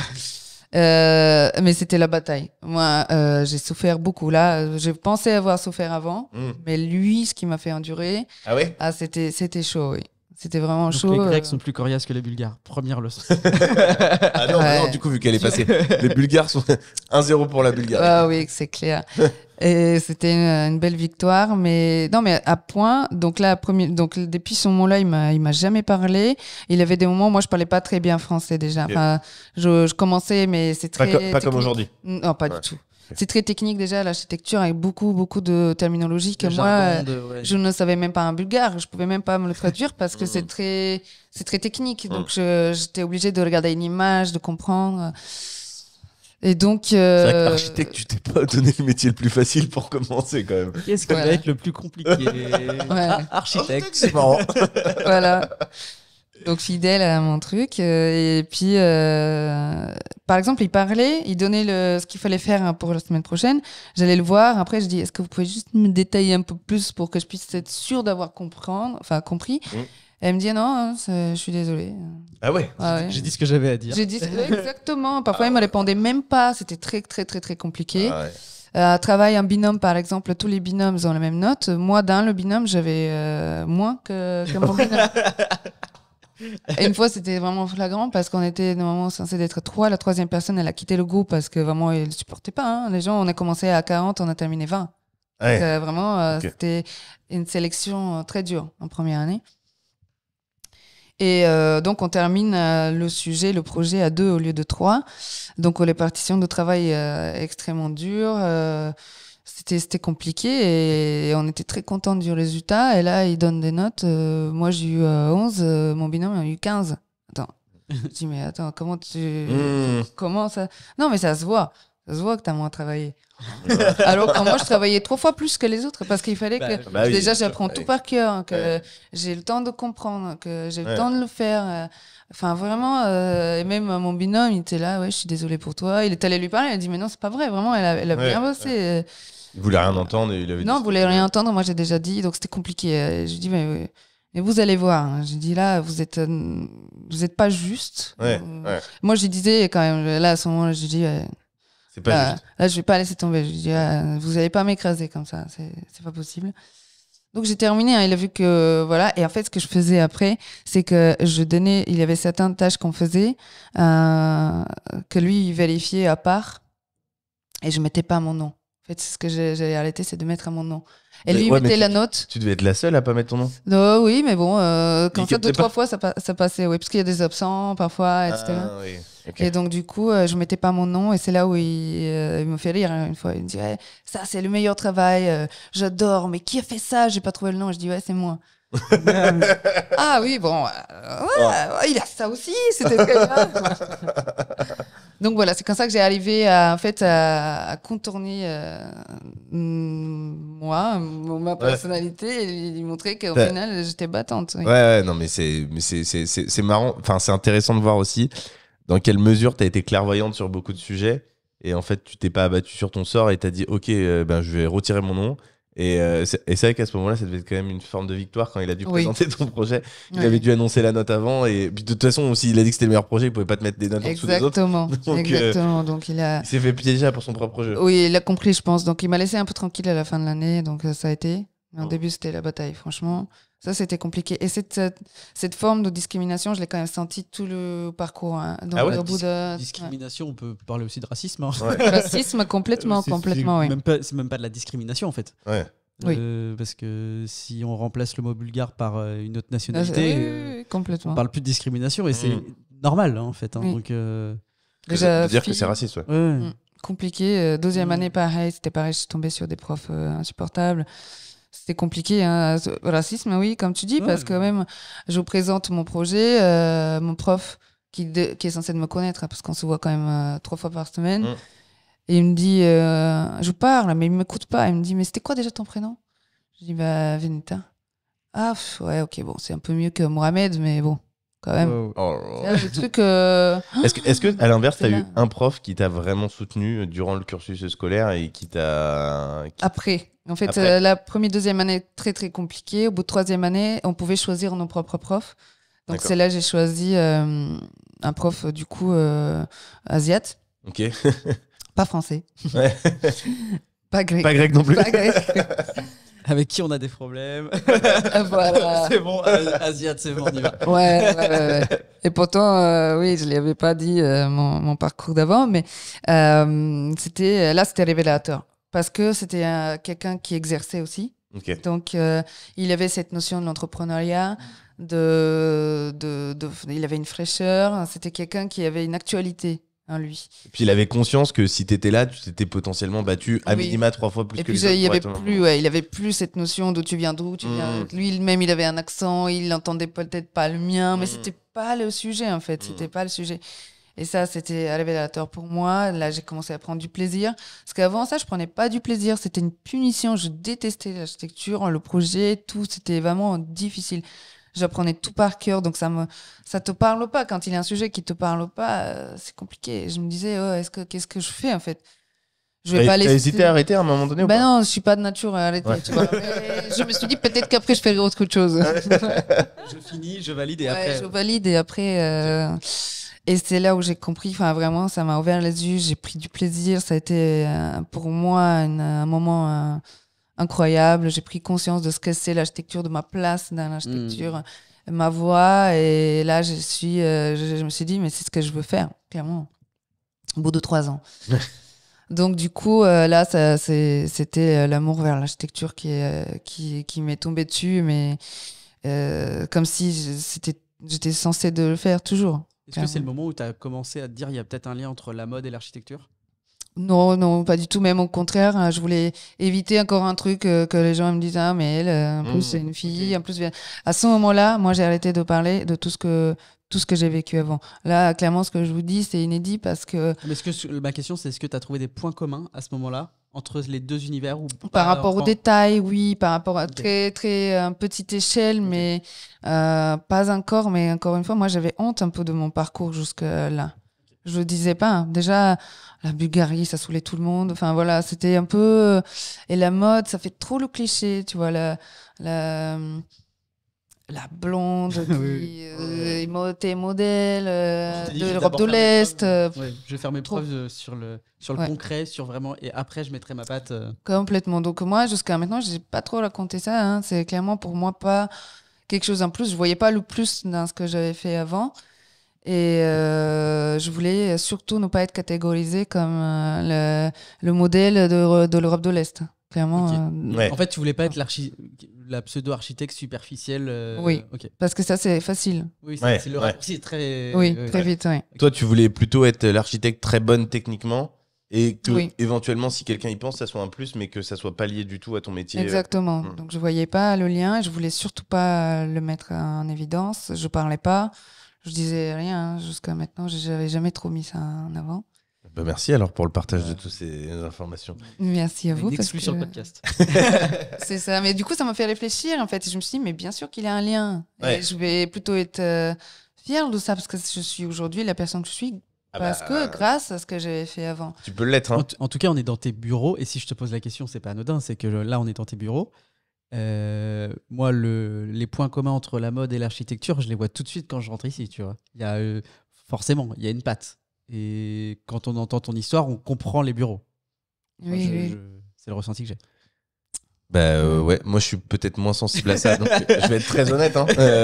Je vois comment t'es habillé et je me dis en effet, tu comprends des choses que moi je comprends certainement pas dans la mode. Ça c'est clair. Mais après aller jusque là, c'est vrai que je pense que je suis pas assez sensible à ces sujets-là pour m'en rendre compte. Mais par contre, un parcours, moi je trouve ça très cool, au contraire que tu le partages et enfin, voilà, on se connaît pas forcément, mais en général, tu vois, je suis plutôt du genre, les gens ils me disent faut briser la glace avec toi. Là, je souris beaucoup parce que en fait, je trouve ça hyper inspirant, ça me parle et je me dis ouais, c'est trop cool. Et en plus, ce que j'adore, c'est que le travail paye. Et aujourd'hui, je veux dire, je pense, alors peut-être que tu l'étales pas parce que comme tu disais, il y a de la jalousie, etc. Mais quand tu arrives en Bulgarie, tu dis j'habite à Paris, j'ai des bureaux à Paris, j'ai une structure à Paris, je suis architecte à Paris. La classe. Enfin, tu vois ce que je veux dire? C'est peut-être pas uniquement ça que tu cherches, mais à un moment donné, c'est bien aussi de faire une pause et de se dire, ok, j'ai charbonné, j'ai avancé, j'ai travaillé de ouf. Mais putain, c'est cool ce que j'ai aujourd'hui, quoi. Et d'ailleurs, tu vas pouvoir nous détailler tout ça, mais peut-être avant, continuer du coup sur ce cursus scolaire que tu as terminé, je suppose, brillamment. Oui, donc ça c'est félicitations du jury, hein, bien sûr, à la fin. Oui, non, mais après, moi, j'ai jamais été derrière les notes et chercher le 20 sur 20. C'est pas ça le but, effectivement, ça fait plaisir, hein, mais moi, j'ai vite fait compris en France que ça, c'est surtout pas la réalité. Une note, c'est pas la réalité. C'est un système sur 20 points, c'est énorme. 20 Ouais, points. c'est vrai que toi, t'étais à 6. Franchement, oui, 6. C'est donc 5 fois plus, c'est comme si nous, on passait un système à 100. Donc, je comprenais pas en fait, pourquoi jusqu'à 20. Je trouve qu'au final, jusqu'à 10, ça sert à rien. Ouais. Donc, du coup, c'est comme si tu avais 2, au final 0. Enfin, pour moi, c'est jusqu'à 10, c'est comme si j'ai rien. Donc, maintenant, cherchons après. Donc, mais entre 10 et 20, enfin voilà, je me suis dit, je m'en fiche des notes autant que j'avance. Puis, qui derrière dans la vie te demande tes notes, l'école Clairement, c'est pas ça. Nous, peut-être, mais c'est tout. Ouais. Pour le podcast. Moi, non. Clairement, je pense qu'on s'en fiche de la note. L'idée, c'est juste d'avancer et de faire ce qu'on a envie de faire et d'y arriver. Et après, le reste, des notes, franchement. C'est clair. Et du coup, alors, donc 3 ans après, toujours à la Villette. À la Villette. Les meilleures années de ton école d'architecture. Oui, c'était cool, c'était enrichissant, c'était vraiment encore une fois une ouverture d'esprit. Par contre, c'était dur parce que là, travailler, il fallait gagner un peu plus d'argent. Là, clairement, je me disais, je pouvais plus parce qu'à l'école d'archi, il y a beaucoup de dépenses. On fait nos propres maquettes. Tous les moyens qu'on emploie, c'est beaucoup de carnets, beaucoup de stylos, beaucoup d'achats tout le temps. Ça, c'est cher. Donc là, avec clairement mes 800 ou 900 euros, je m'en sortais plus. Donc, j'ai pris un boulot dans un bar le soir. Donc, à un moment donné, je pense que ça a été chaud parce que je faisais des stages aussi en archi. Donc, il y avait des moments où je faisais mon stage. J'allais à l'école et tous les soirs, j'allais au travail. Donc, c'était quand même... c'était dormais intense. Oui, c'est ça. En fait, je dormais pas beaucoup. Oui. Ouais. Entre deux... Et puis, architecte, c'est connu aussi comme formation. C'est une formation pour laquelle tu as beaucoup de temps de travail en dehors de l'école. C'est ça. Tu passes énormément de temps à dessiner, à faire des maquettes, etc. Donc, charge de l'école, charge de stage, charge de boulot. Donc, c'était compliqué. Pas simple. Ouais, c'était compliqué, mais bon, c'était vraiment génial. Hein, c'est les meilleures années de ma vie. Et c'est là où, avec une personne de l'école, on s'est dit qu'on va monter une agence ensemble après. Ok, donc tu es associé aujourd'hui? Je suis associée aujourd'hui, oui. Exactement. T'as terminé quand l'école? De fondateur, 2016. Ok, donc c'est récent finalement? Oui, 2016, et on a créé l'agence en 2016. Direct. Tu Direct. as voulu travailler directement pour toi? Direct. Parce qu'on avait déjà des clients, en fait, un master, on s'est dit, faut qu'on démarre quelque part l'activité. Si on veut ouvrir l'agence après l'école, il faut avoir des projets. Sinon, on fait rien. Donc, on a commencé par des moyens un peu bizarres à l'époque. On imprimait des flyers. Et on les a mis sur tous les pare-brises des quartiers qu'on aimait bien. Donc, la journée, voilà, une casquette ensuite, et on mettait sur tous les pare-brises des belles voitures. Dans les quartiers que t'aimais bien avec les belles voitures. Bah oui, parce que c'est stratégique, forcément. Oui. Non, c'est-à-dire que c'est de choisir sa cible comme ça, c'est tellement logique. C'est du ads, du ads de l'époque. Genre, Oui, mais c'est clair. Je clair. veux des Ça gens n'existait qui habitent pas. dans tel quartier, qui ont tant d'argent. Ouais. Bon, bah, ils ont telle voiture, vas-y. Je trouve Oui. ça en fait, je trouve ça d'une simplicité, d'une logique, et personne ne le fait. Genre, si les gens vont flyer. En fait, si on fait du haut de gamme ou machin. Fais pas de flyer. Non, mais on va pas faire du flyer sur des voitures, tu vois. Et si on fait des flyers sur les voitures, on va mettre sur toutes les voitures. Toi, tu te dis non, je vais choisir tel quartier, telle voiture. Ouais. Ça a marché? Ok. Et ben ça a marché parce que on s'était fait appeler par quelqu'un qui voulait construire sa maison à Montreuil. Ok. Donc c'est comme ça, hein, notre première maison était à Montreuil, donc premier projet. C'est génial. Enfin, clairement, nous, d'étudiants, et c'est ce qu'on avait mis en avant. Donc là, tu étais encore en études à ce moment-là, quand tu as fait cette maison-là. On a commencé quand on était encore en études, mais bon, on a sorti le permis de construire une fois que tu étais diplômé, parce que tu n'as pas le droit de le faire si tu n'as pas le diplôme. Oui, tout à fait. Bon, après, tu peux t'arranger avec un autre archi, peut-être, ouais. Non, on a fait nous-mêmes, mais après, entre-temps, on a fait beaucoup d'autres choses. Hein. Ça, c'était vraiment le plus gros projet des flyers. Et le gars, il avait trouvé le flyer par terre, en sortant du métro. Voilà, il a levé, il a vu notre numéro. On a aussi collé des trucs pour arracher notre numéro. Comme les babysitting. Non, mais ce qui est trop fort, c'est que je pense que tes clients, t'es face à ça. C'est soit tu trouves ça, c'est un scandale qu'un architecte. C'était un scandale. Non, mais en fait, où tu trouves ça, tu dis attends, c'est tellement un scandale que c'est du génie, quoi. Ouais, de ouf. Tu vois, mais tu te dis pas, ouais. Genre, tu vois, ça peut pas laisser indifférent. C'est clivant. C'est clivant de fou. Et surtout que c'était interdit il y a pas très longtemps. La publicité sur l'architecture a été interdite. C'est ce que j'allais dire. C'est comme les métiers type avocat, expert comptable, etc. Souvent, quand c'est réglementé, ou notaire, la publicité, en effet, interdite. Mais là, c'était un peu border. C'était encore autorisé. Oui, c'était déjà autorisé parce que c'était interdit avant. Ah oui. Okay. Oui. Ok, ça marche. Donc du coup, mais effectivement, personne ne faisait ça. Hein. C'est plus pour faire je sais pas, de la plomberie, le babysitting, un chat perdu, mais des tapis, des trucs comme ça, ou un cirque ou un truc comme ça. Mais un cabinet d'architectes, des projets. Et c'était un projet à combien cette maison? Ouais. Le projet ou nos honoraires? Non, le projet. Le projet, on a réussi de faire. C'était un gros challenge, mais on a réussi de faire environ 180 mètres carrés pour 300 000 euros ou un truc comme ça. Ok, donc des flyers, 300 000 euros, une maison à 300 000 euros. Ok. Voilà, premier gros projet. Non, c'est super. C'est hyper intéressant. Et du coup, tu as monté ça en 2016. Je suppose que tu n'as pas eu les bureaux ici tout de suite? Non. On a eu. D'abord, on travaillait à domicile. Donc, toujours dans ton appart de 9 mètres carrés ou tu avais déménagé? Non, on a changé 30 mètres carrés. 30 mètres carrés, donc pas de salon. Plutôt 2 bureaux avec 2 ordi. Ok. Donc tu étais en colocation avec ton associé? Mon associé, oui. Okay. Non, c'est mon conjoint. Ok, d'accord, ok. Et on était un couple, donc pas très funky en fait, 24 sur 24 sur les écrans. Mais bon, on avait quand même le même objectif, avec la même détermination, donc ça a été très bénéfique au final pour la société. Et puis voilà, mais entre-temps, on avait aussi un très gros client, c'était Crédit Agricole Immobilier. Ok. Et on travaillait pour eux pour faire tous les audits techniques pour les travaux sur leurs sièges sociaux partout en France. Okay. Donc c'était des sujets costauds sur des territoires vastes et des grosses structures immobilières, donc de dizaines de milliers de mètres carrés. Donc c'est plutôt ces projets-là qui nous ont permis de créer la société. Les petites choses qu'on faisait à côté, clairement, ça payait pas assez pour se projeter en société en tout cas. Okay. Donc jusqu'à ce moment-là, on était en tant qu'entrepreneur. Et en 2016, on a créé la société d'architecture aujourd'hui VA. Et vous êtes toujours associé aujourd'hui? On est toujours associé aujourd'hui. J'ai une question qui est complètement indiscrète. Il est français ou il est bulgare? Il est français.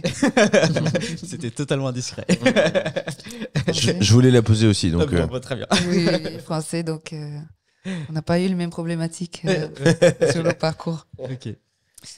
Et puis, Voilà, c'est ça qui nous a permis du coup de créer la société. Et on s'est lancé avec des particuliers. Hein. Clairement, on avait commencé déjà une clientèle avec nos flyers de particuliers pour faire des appartements, créer du mobilier sur mesure. Voilà, c'était des petits sujets comme ça. Donc soit des constructions de maisons entières, des rénovations d'appartements. Surélévation, extension. Okay. Voilà. Et mobilier. Et mobilier, oui. Que sur Paris?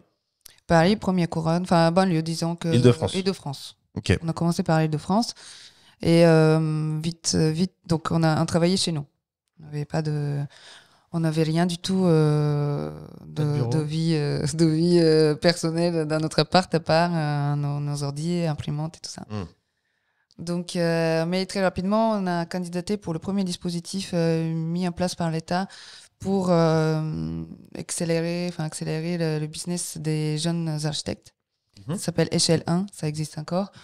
Donc nous, on a candidaté pour la première année de lancement de ce dispositif et on a été pris. Donc ils nous ont assuré des locaux à l'école d'architecture à Marne-la-Vallée. D'accord. Donc à 1h30 d'ici, en RER. Ouais. C'était compliqué, mais on y allait tous les jours, c'était génial. On était super contents. C'était un local de 100 mètres carrés et on était une dizaine architectes à l'utiliser. Un peu pépinière, Pépinière avec des cours, toute une formation pour justement pouvoir exercer à son nom propre, comprendre un peu le métier. Oui, parce que l'école d'architecture, est-ce qu'elle t'apprend à gérer une boîte, la comptabilité, le management?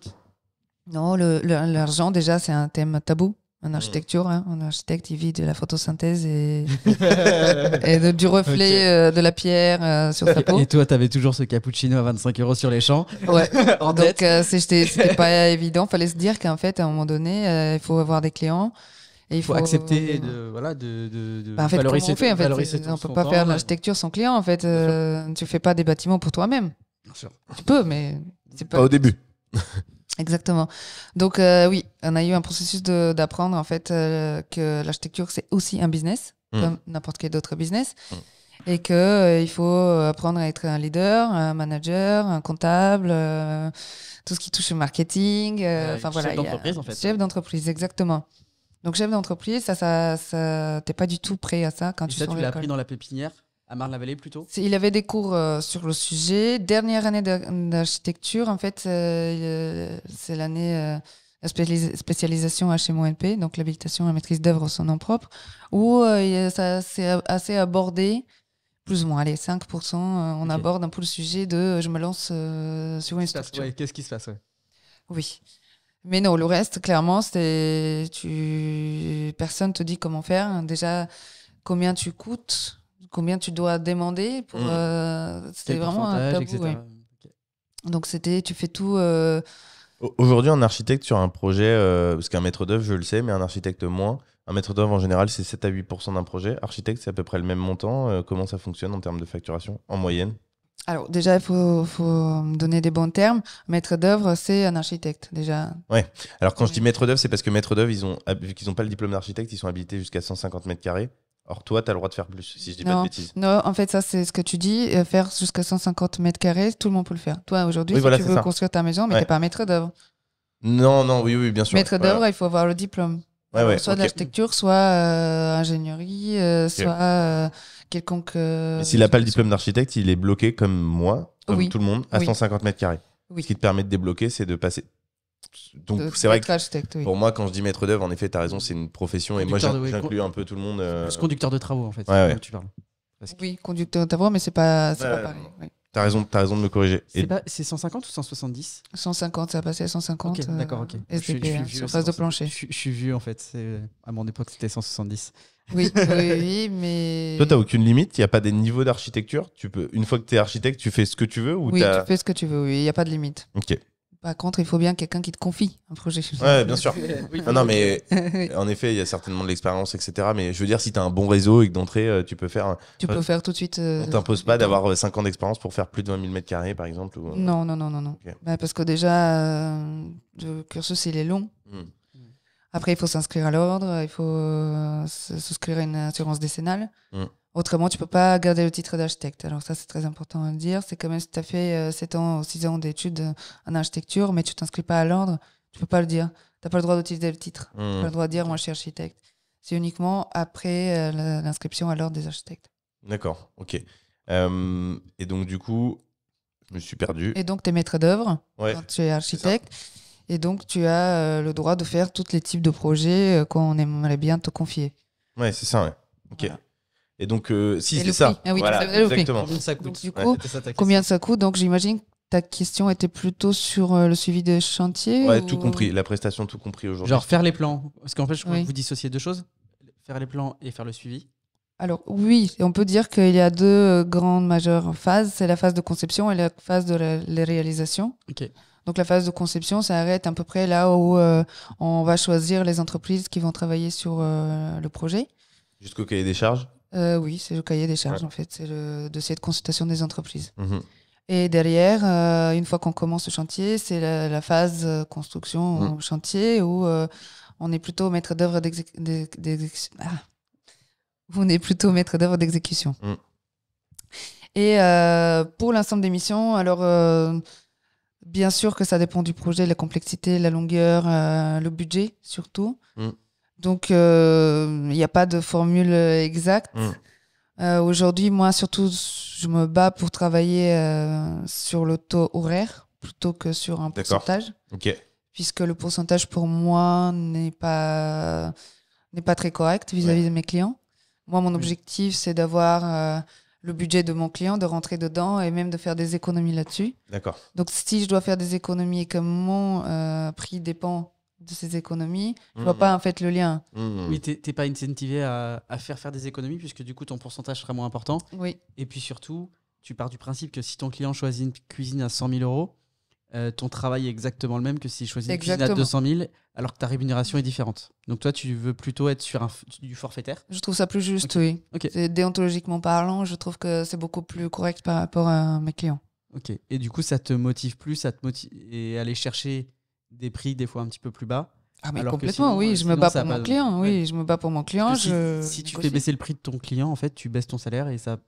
Donc, je sais pas. Oui, exactement. Okay. Et je trouve que déjà. La démarche est tout à fait. En tout cas, cette vision paraît tout à fait cohérente. Ouais, bien sûr. Ouais. Mais du coup, juste pour avoir une idée, parce que. Ou après, on peut probablement trouver ça sur Internet, mais ce qui est pratiqué, du coup, non pas par toi, mais par les architectes de manière générale, ce que tu as peut-être dû faire à un moment donné, c'est quoi le pourcentage pour quelqu'un qui se pose la question de savoir si ça peut être intéressant financièrement? Il y a des barèmes par rapport au budget global. Ok.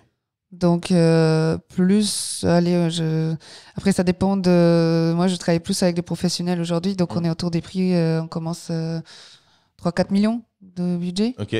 Donc, pour 3-4 millions de budget, si je dois partir sur une mission complète, je pense qu'on est un peu en dessous autour des 10%. D'accord. Ok, ça marche.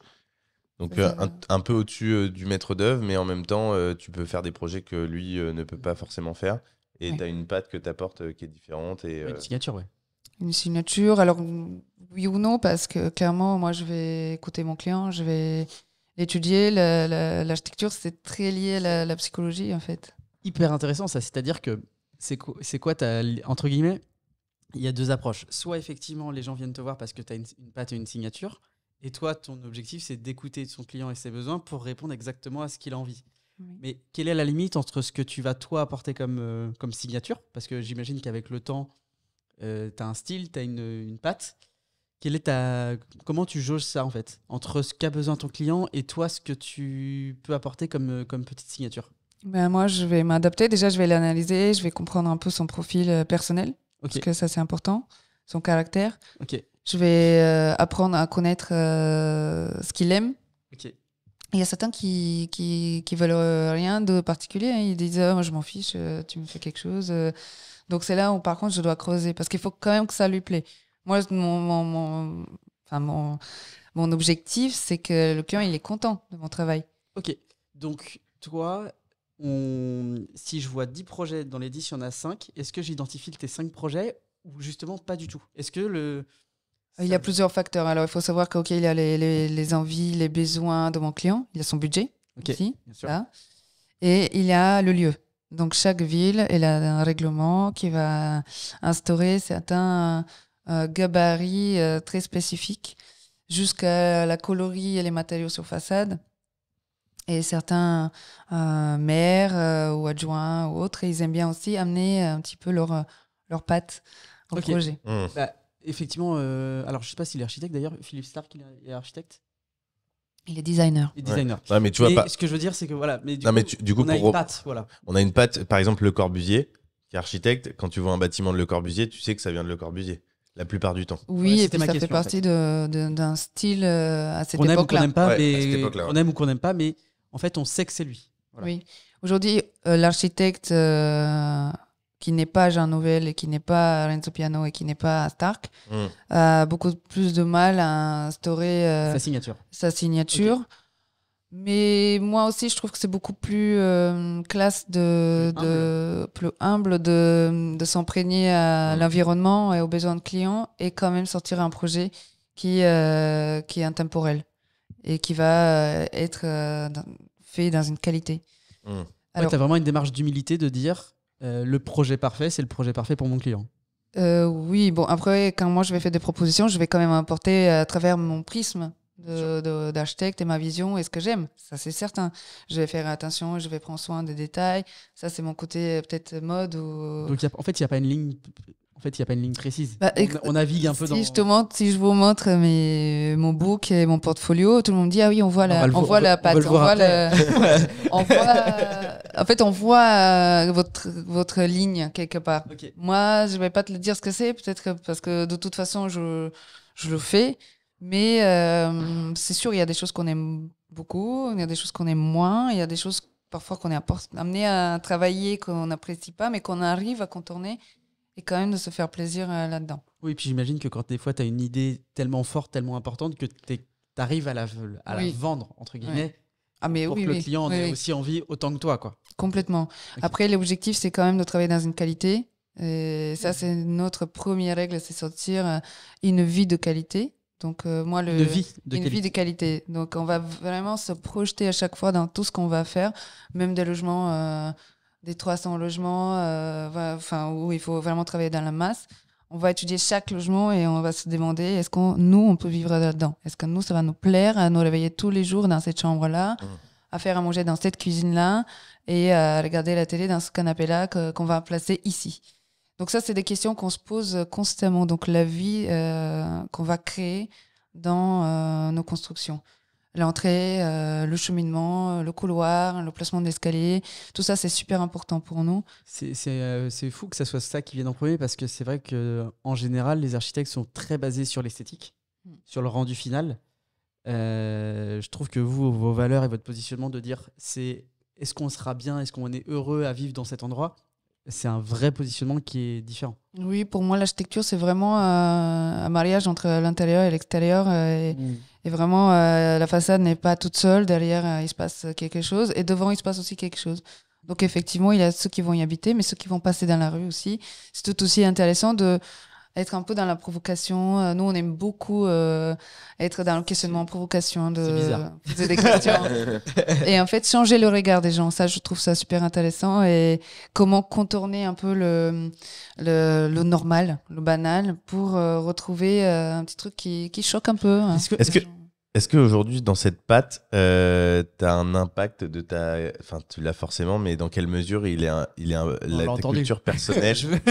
ta culture personnelle est impactée dans ton architecture ? C'est-à-dire le fait que, du coup, tu aies vécu la moitié de ta vie aujourd'hui en Bulgarie. L'architecture doit être différente, je suppose, de celle de Paris. Est-ce que ça impacte ou pas forcément dans les conceptions que tu fais aujourd'hui ? Peut-être que je peux piocher un petit peu le savoir-faire de la Bulgarie. Pas celui qui a été fait pendant le communisme ou pendant les années 90 ou l'architecture récente, mais encore plus loin. Donc, on a une construction qui est très durable et très naturelle. Donc, tout ce qui est bois, tout ce qui est la terre. Et c'est des constructions qui sont toujours en place 200, 300, 400 années après. Donc, cette pérennité...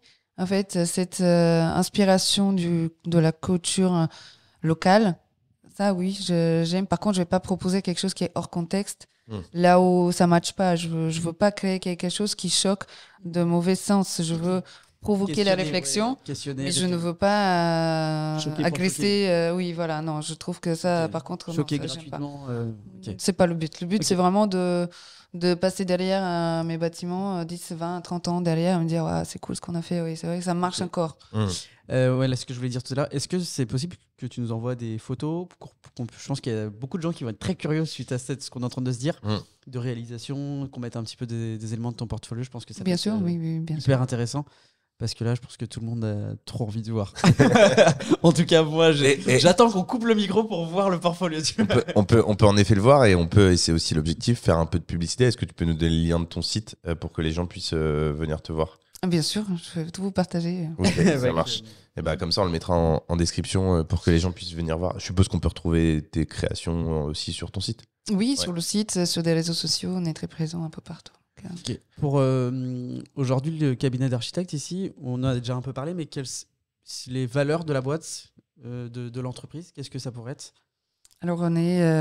Déjà, je vais juste décrire un peu, parce que c'est les boîtes, il y en a plusieurs. Ok, d'accord. Donc, comme ça, vous allez comprendre un peu l'écosystème qu'on souhaite créer. Tu peux même, je dirais un peu plus loin, on peut remonter et reprendre, parce que c'est vrai qu'on a un peu digressé, mais reprendre le fil de ce qu'on avait, c'est-à-dire la date de la création en 2016.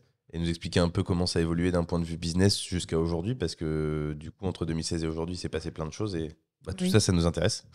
Voilà, donc 2016, création de la première société d'architecture VA à Paris. Puis entre-temps, on est arrivé à Marne-la-Vallée. Après, on s'est dit, c'est trop loin, il faut qu'on voit un peu plus à la hausse. Pour l'instant, on était deux. Donc on a commencé 2 associés, 2 fondateurs. On était 2 et on s'est dit, il faut qu'on fasse quelque chose pour aller encore plus loin.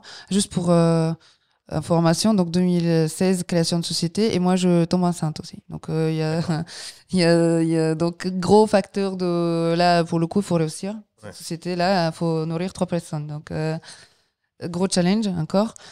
Et donc à Marne-la-Vallée, on n'est pas resté longtemps, quelques mois, et après on s'est dit il nous faut des locaux sur Paris. On plus revenir travailler à la maison parce que ça n'a pas de sens. L'idée, c'est d'aller encore plus loin.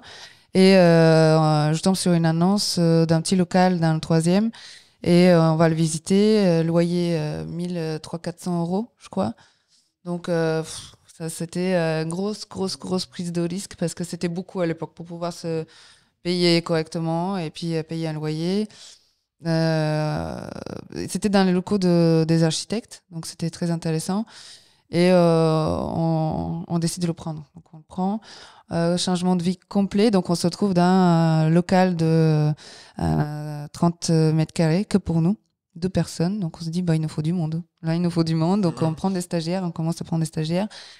Et à meubler, parce qu'on avait juste une planche qui était déjà là et 2 chaises. Donc on se dit, il nous faut un truc. En fait, il faut créer l'agence.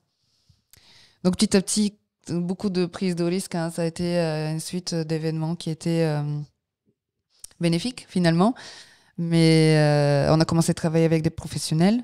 On a laissé un peu les particuliers de côté, parce que c'est un marché qui est très compliqué également. Donc petit à petit, on s'est professionnalisé. Il y a eu le Covid, donc ça a été un moment très compliqué. Quand ils ont annoncé le Covid, nous, c'était le moment où on rentrait dans ces bureaux-là. Donc on était déjà avec 5 personnes, on était 5 au total. Donc c'était compliqué, on n'avait pas encore déballé les meubles et tout. Quand on a fermé la clé, on se dit ok, donc c'est cool, là, il faut trouver autre chose. Et on s'est dépassé, on s'est spécialisé, on a trouvé d'autres spécifications qui nous ont permis du coup de voir du travail. Entre-temps, on a monté aussi une agence d'architecture à Nantes. Donc on a une 3e associée qui vit à Nantes aujourd'hui. Et donc, où ça, à Nantes Nantes. Dans le centre-ville? Oui, on a des locaux dans le centre-ville. Okay. Parce que moi aussi, on a Vertou, des bureaux... il habite à Vertou. Ok, oui. Ok, ça marche. Donc du coup, ça nous permet de couvrir tout le côté ouest. On avait déjà des projets sur place. Ah, super. Donc VA Nantes qui a émergé il y a 1 an. Donc ça fait 2e société. Il travaille avec peut-être Claudio et Émeric? Non, pas spécialement. Pas encore. Okay. Oui. Et puis, donc nous, on s'est dit, ok, ça fait déjà 2 sociétés d'architecture, il nous faut une holding, donc on a aussi une holding. Et l'objectif, en fait, c'est là où l'idée a commencé un peu de prendre forme, c'est qu'on commence à créer une agence d'architecture dans chaque grande ville en France. Et notre valeur, quelque part, est là où on veut être local, partout.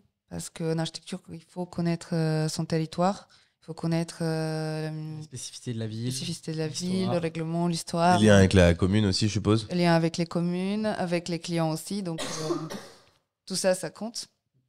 Donc, on a commencé avec Nantes et là, on a 3 autres territoires en vue pour l'année qui suit. Ok, donc là, grosse phase de développement en ce moment. Oui, on est en plein développement et on est aussi, on a créé une société de maîtrise d'œuvre d'exécution. D'accord. Donc, l'idée, c'est de pouvoir aussi suivre les chantiers d'autres personnes, enfin, d'autres architectes et puis surtout nos clients, souvent, ils nous séparent la mission. Donc voilà, c'était un moyen de récupérer à nouveau l'ensemble de la mission.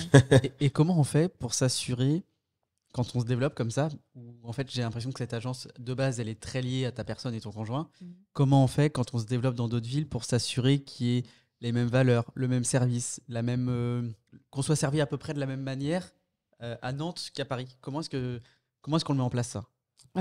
Déjà, cette société, elle a 7 ans. Donc, l'idée, c'est vraiment de transmettre à la personne qui sera sur place et les personnes qui vont être sur place nos valeurs. Il a déjà le côté marketing est déjà fait.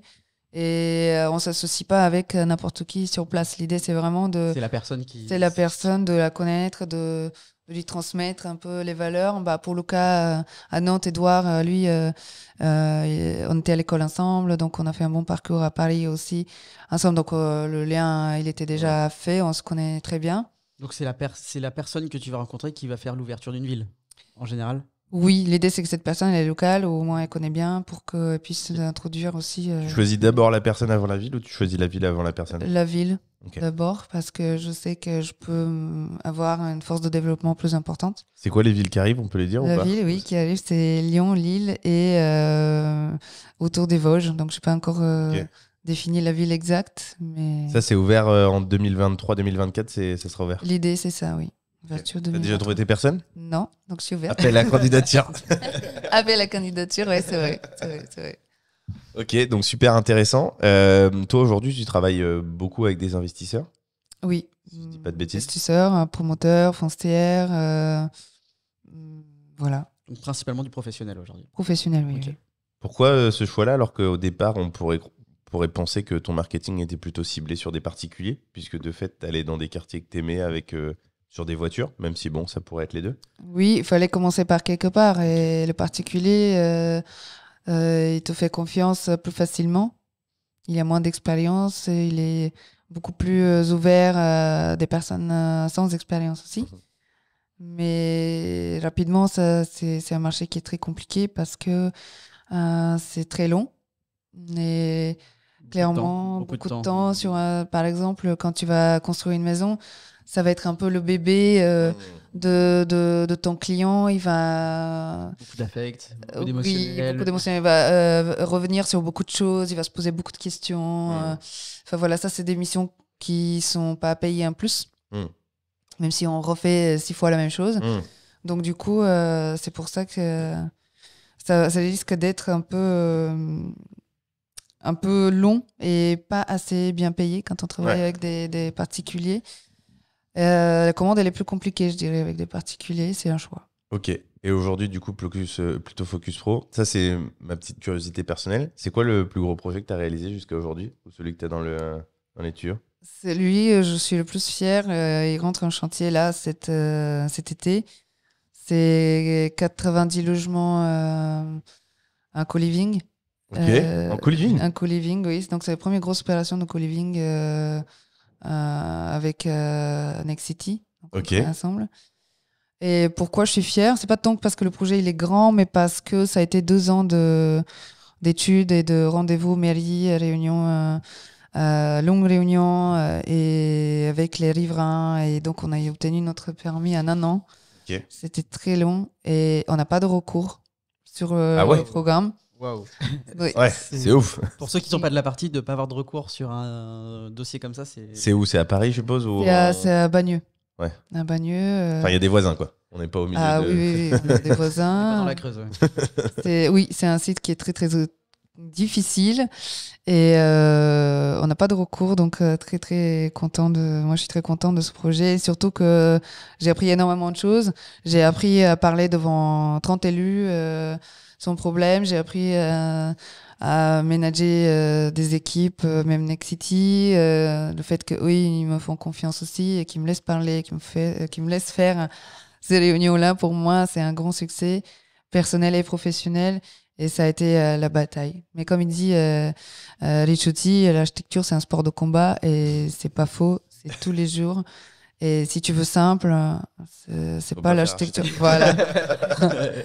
Oui. Donc hier, je suis tombée sur un mème comme ça, où un gars crie moi, je veux pas de solution, enfin, je veux pas que ça soit simple, je veux des problèmes. Je veux des problèmes. C'est ça, moi aussi, je veux des problèmes. Toi, t'as des problèmes, moi, j'ai des problèmes. Voilà. C'est Gad Elmaleh qui disait ça, je crois. Ok. Bon, hyper intéressant. Aujourd'hui, vous êtes combien dans la structure? Au total, on est une dizaine. D'accord. Voilà, entre Paris et Nantes, dizaine. Et puis, il y a Majoritairement sur Paris aujourd'hui, quand même. Oui. Okay. Donc une dizaine aujourd'hui et une vingtaine d'ici fin 2024, d'après les développements que tu nous annonces. Pourquoi pas. Ok, hyper intéressant. C'est quoi la suite sur le moyen long terme? Couvrir toute la France? Aller conquérir un peu l'Europe? C'est quoi les idées? Oui, l'idée, c'est de sortir un étranger. Donc il y a la France, premier objectif, mais pourquoi pas au même temps le monde? Parce que je pense qu'aujourd'hui, il n'y a plus de limites. Faut pas se poser de limites. Les limites, je l'ai que dans ma tête, en fait. C'est que si je m'arrête à la France, c'est parce que c'est moi qui me l'impose. L'idée, c'est d'aller partout. Moi, j'y retourne un peu aussi en Bulgarie avec l'idée de développer un peu là-bas. Aujourd'hui, ça serait le prochain pays ou t'en aurais un autre avant? Angleterre aussi, on a des sujets en vue. Donc après, je voudrais aller un peu partout. Le diplôme français d'architecte, il est international? Il est reconnu internationalement? Oui, on a le droit de travailler donc partout. tu peux travailler où tu veux, partout dans le monde? Oui, et l'idée, notre objectif, c'est de fermer la boucle. Là, on a le sujet de la maîtrise d'œuvre d'Exé. On a une société aussi d'économie de la construction qui est en cours. L'idée, c'est de continuer avec tout ce qui est bureau d'études, tout corps d'État, et fermer toute la maîtrise d'œuvre pour qu'on puisse sortir des projets clé en main. Clé en main, et en qualité supérieure. Tu veux gérer l'ensemble de la chaîne de valeur. Exactement. Sur la construction, aujourd'hui, ça c'est une question un peu perso. Tu serais plutôt, t'es plutôt sur du traditionnel dans ce que tu fais ou sur du modulaire? Vous faites quoi comme chose? Oui, il y a de tout, hein, mais pour moi, un n'empêche pas l'autre. Okay. C'est qu'on est sur vraiment une vision de futuriste où on va travailler sur le fait d'être adaptable, modulable, et puis interchangeable. Aujourd'hui, on a par exemple un immeuble de bureau, mais demain, ça peut être du logement. Après-demain, ça peut être une crèche, une école. Enfin, voilà, l'idée, c'est de concevoir et de réfléchir à ce qui se passe dans un futur proche ou lointain. Ok. Intéressant. Hein. C'est passionnant. Avant de te poser les dernières questions, tu poses peut-être la question des passions. Est-ce que tu as des passions, mis à part l'architecture et la mode? Enfin, c'est déjà... Ça prend déjà du temps. C'est déjà très vaste. Et une passion un peu... Non avouable. On aime bien les passions un peu, les trucs où y a pas grand... Tu vois, on va te donner un exemple. Sur le dernier podcast, la personne, elle collectionnait les surprises que tu trouves dans les Kinder. Tu vois? Alors, moi, je m'attache à rien de physique. Je pense que parce que j'ai voyagé et tout ça, donc j'ai pas de valeur de ce type. Je peux pas porter avec moi... J'ai collectionné des serviettes avant, mais... Ok, c'est une passion après. Non, ça c'est fini. Alors, passion non avouable, peut-être c'est tout ce qui est maquillage, mise en beauté. Ça touche un peu à la mode, mais c'est pas tout à fait... Mais tu vois, je peux pas le dire partout parce que ça fait pas trop l'archi qui va sur les chantiers, tu vois, tout ça. Mais j'aime beaucoup tout ce qui est mise en beauté. Oui. Okay. Ça, je ne dis pas partout. Dernière question. Est-ce qu'il y a une question qu'on t'a pas posée, qu'on aurait dû te poser, un sujet qu'on n'a pas abordé avec toi et que tu aurais aimé aborder? Tu peux prendre le temps que tu veux, le temps d'y réfléchir. Mais question, je sais pas, sur ta vie, on a fait pas mal de choses, mais pro, perso, je sais pas, des ambitions. Peut-être que on n'a pas parlé de ta promotion. Je sais pas si tu veux y revenir parce que tu lances aussi toi-même ton projet de promotion. Enfin. C'est toi qui décides. Oui, pourquoi pas. C'est l'idée. Oui, dans les objectifs, ça fait partie de fermer la boucle. Hein. L'idée, c'est que je suis maître de mes propres projets. L'objectif à terme, c'est ça. Et c'est là où je veux pas m'arrêter au budget. Je veux construire vraiment des choses de qualité et me faire plaisir sur mes projets. Parce que là, c'est zéro contrainte. À partir du moment où c'est toi le maître d'ouvrage. Il y a quand même la contrainte du budget, mais je veux pas que ça soit comme aujourd'hui à être. C'est le budget que tu t'imposes toi, c'est pas le budget imposé par quelqu'un d'autre.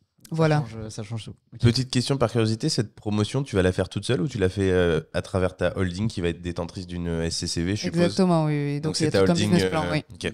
C'est ta holding qui les tient. C'est un business plan. Du coup, pas de questions spécifiques qu'on n'a pas traitées que tu aurais voulu. Ça touche peut-être juste à conclure avec la vision, en tout cas notre vision de faire des choses pas comme les autres, d'être un peu différent, innovant. Moi, je rêve d'avoir un métier d'architecte un peu sur un autre niveau, un peu plus digital, un peu plus ouvert à l'innovation et au monde en général. Je rêve d'avoir une diversité et une équité entre les sexes dans le monde de l'immobilier. Et nous aussi. On milite pour ça aussi. C'est pas, enfin, pour le coup, dans le monde, c'est compliqué, mais alors dans le monde de l'immobilier, c'est encore un cran au-dessus. Ouais, effectivement. Et oui, donc tout ça, c'est des choses qui me tiennent à cœur et j'aimerais bien faire tout ce que je peux pour changer ça. Et c'est pour ça que tu me dis, oui, dans les réseaux sociaux et autres, effectivement, tu vois pas tant le côté orientation vers les pros, parce que moi, je veux toucher des gens. En fait, c'est les gens, je trouve, ça part de là, en fait, le changement.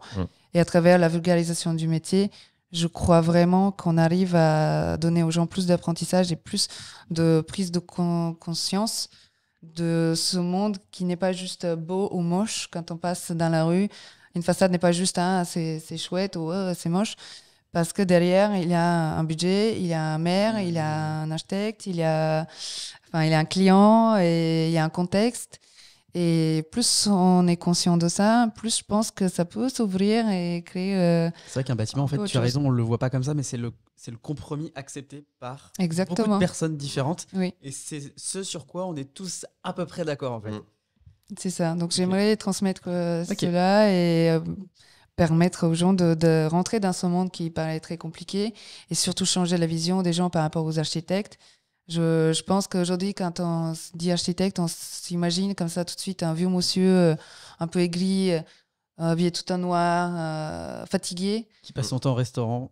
Voilà, mais moi, je veux changer cette vision-là. Je veux montrer une fraîcheur, un peu en tout cas, de beaucoup de passion, de force, de combat et d'ambition. Bah, le message est passé, en tout cas. Si c'est ce que tu veux passer, je peux te dire que ça a été passé. Et puis en tout cas, merci d'avoir été aussi transparente, d'avoir dit autant de choses. Ouais, c'était super. Ça fait 1h50 qu'on est ensemble. Wow. En tout cas, nous, on n'a pas vu passer le temps. Ouais, c'était génial. J'espère que vous aussi. Et puis nous, on vous dit à la semaine prochaine. Salut. Salut. Salut.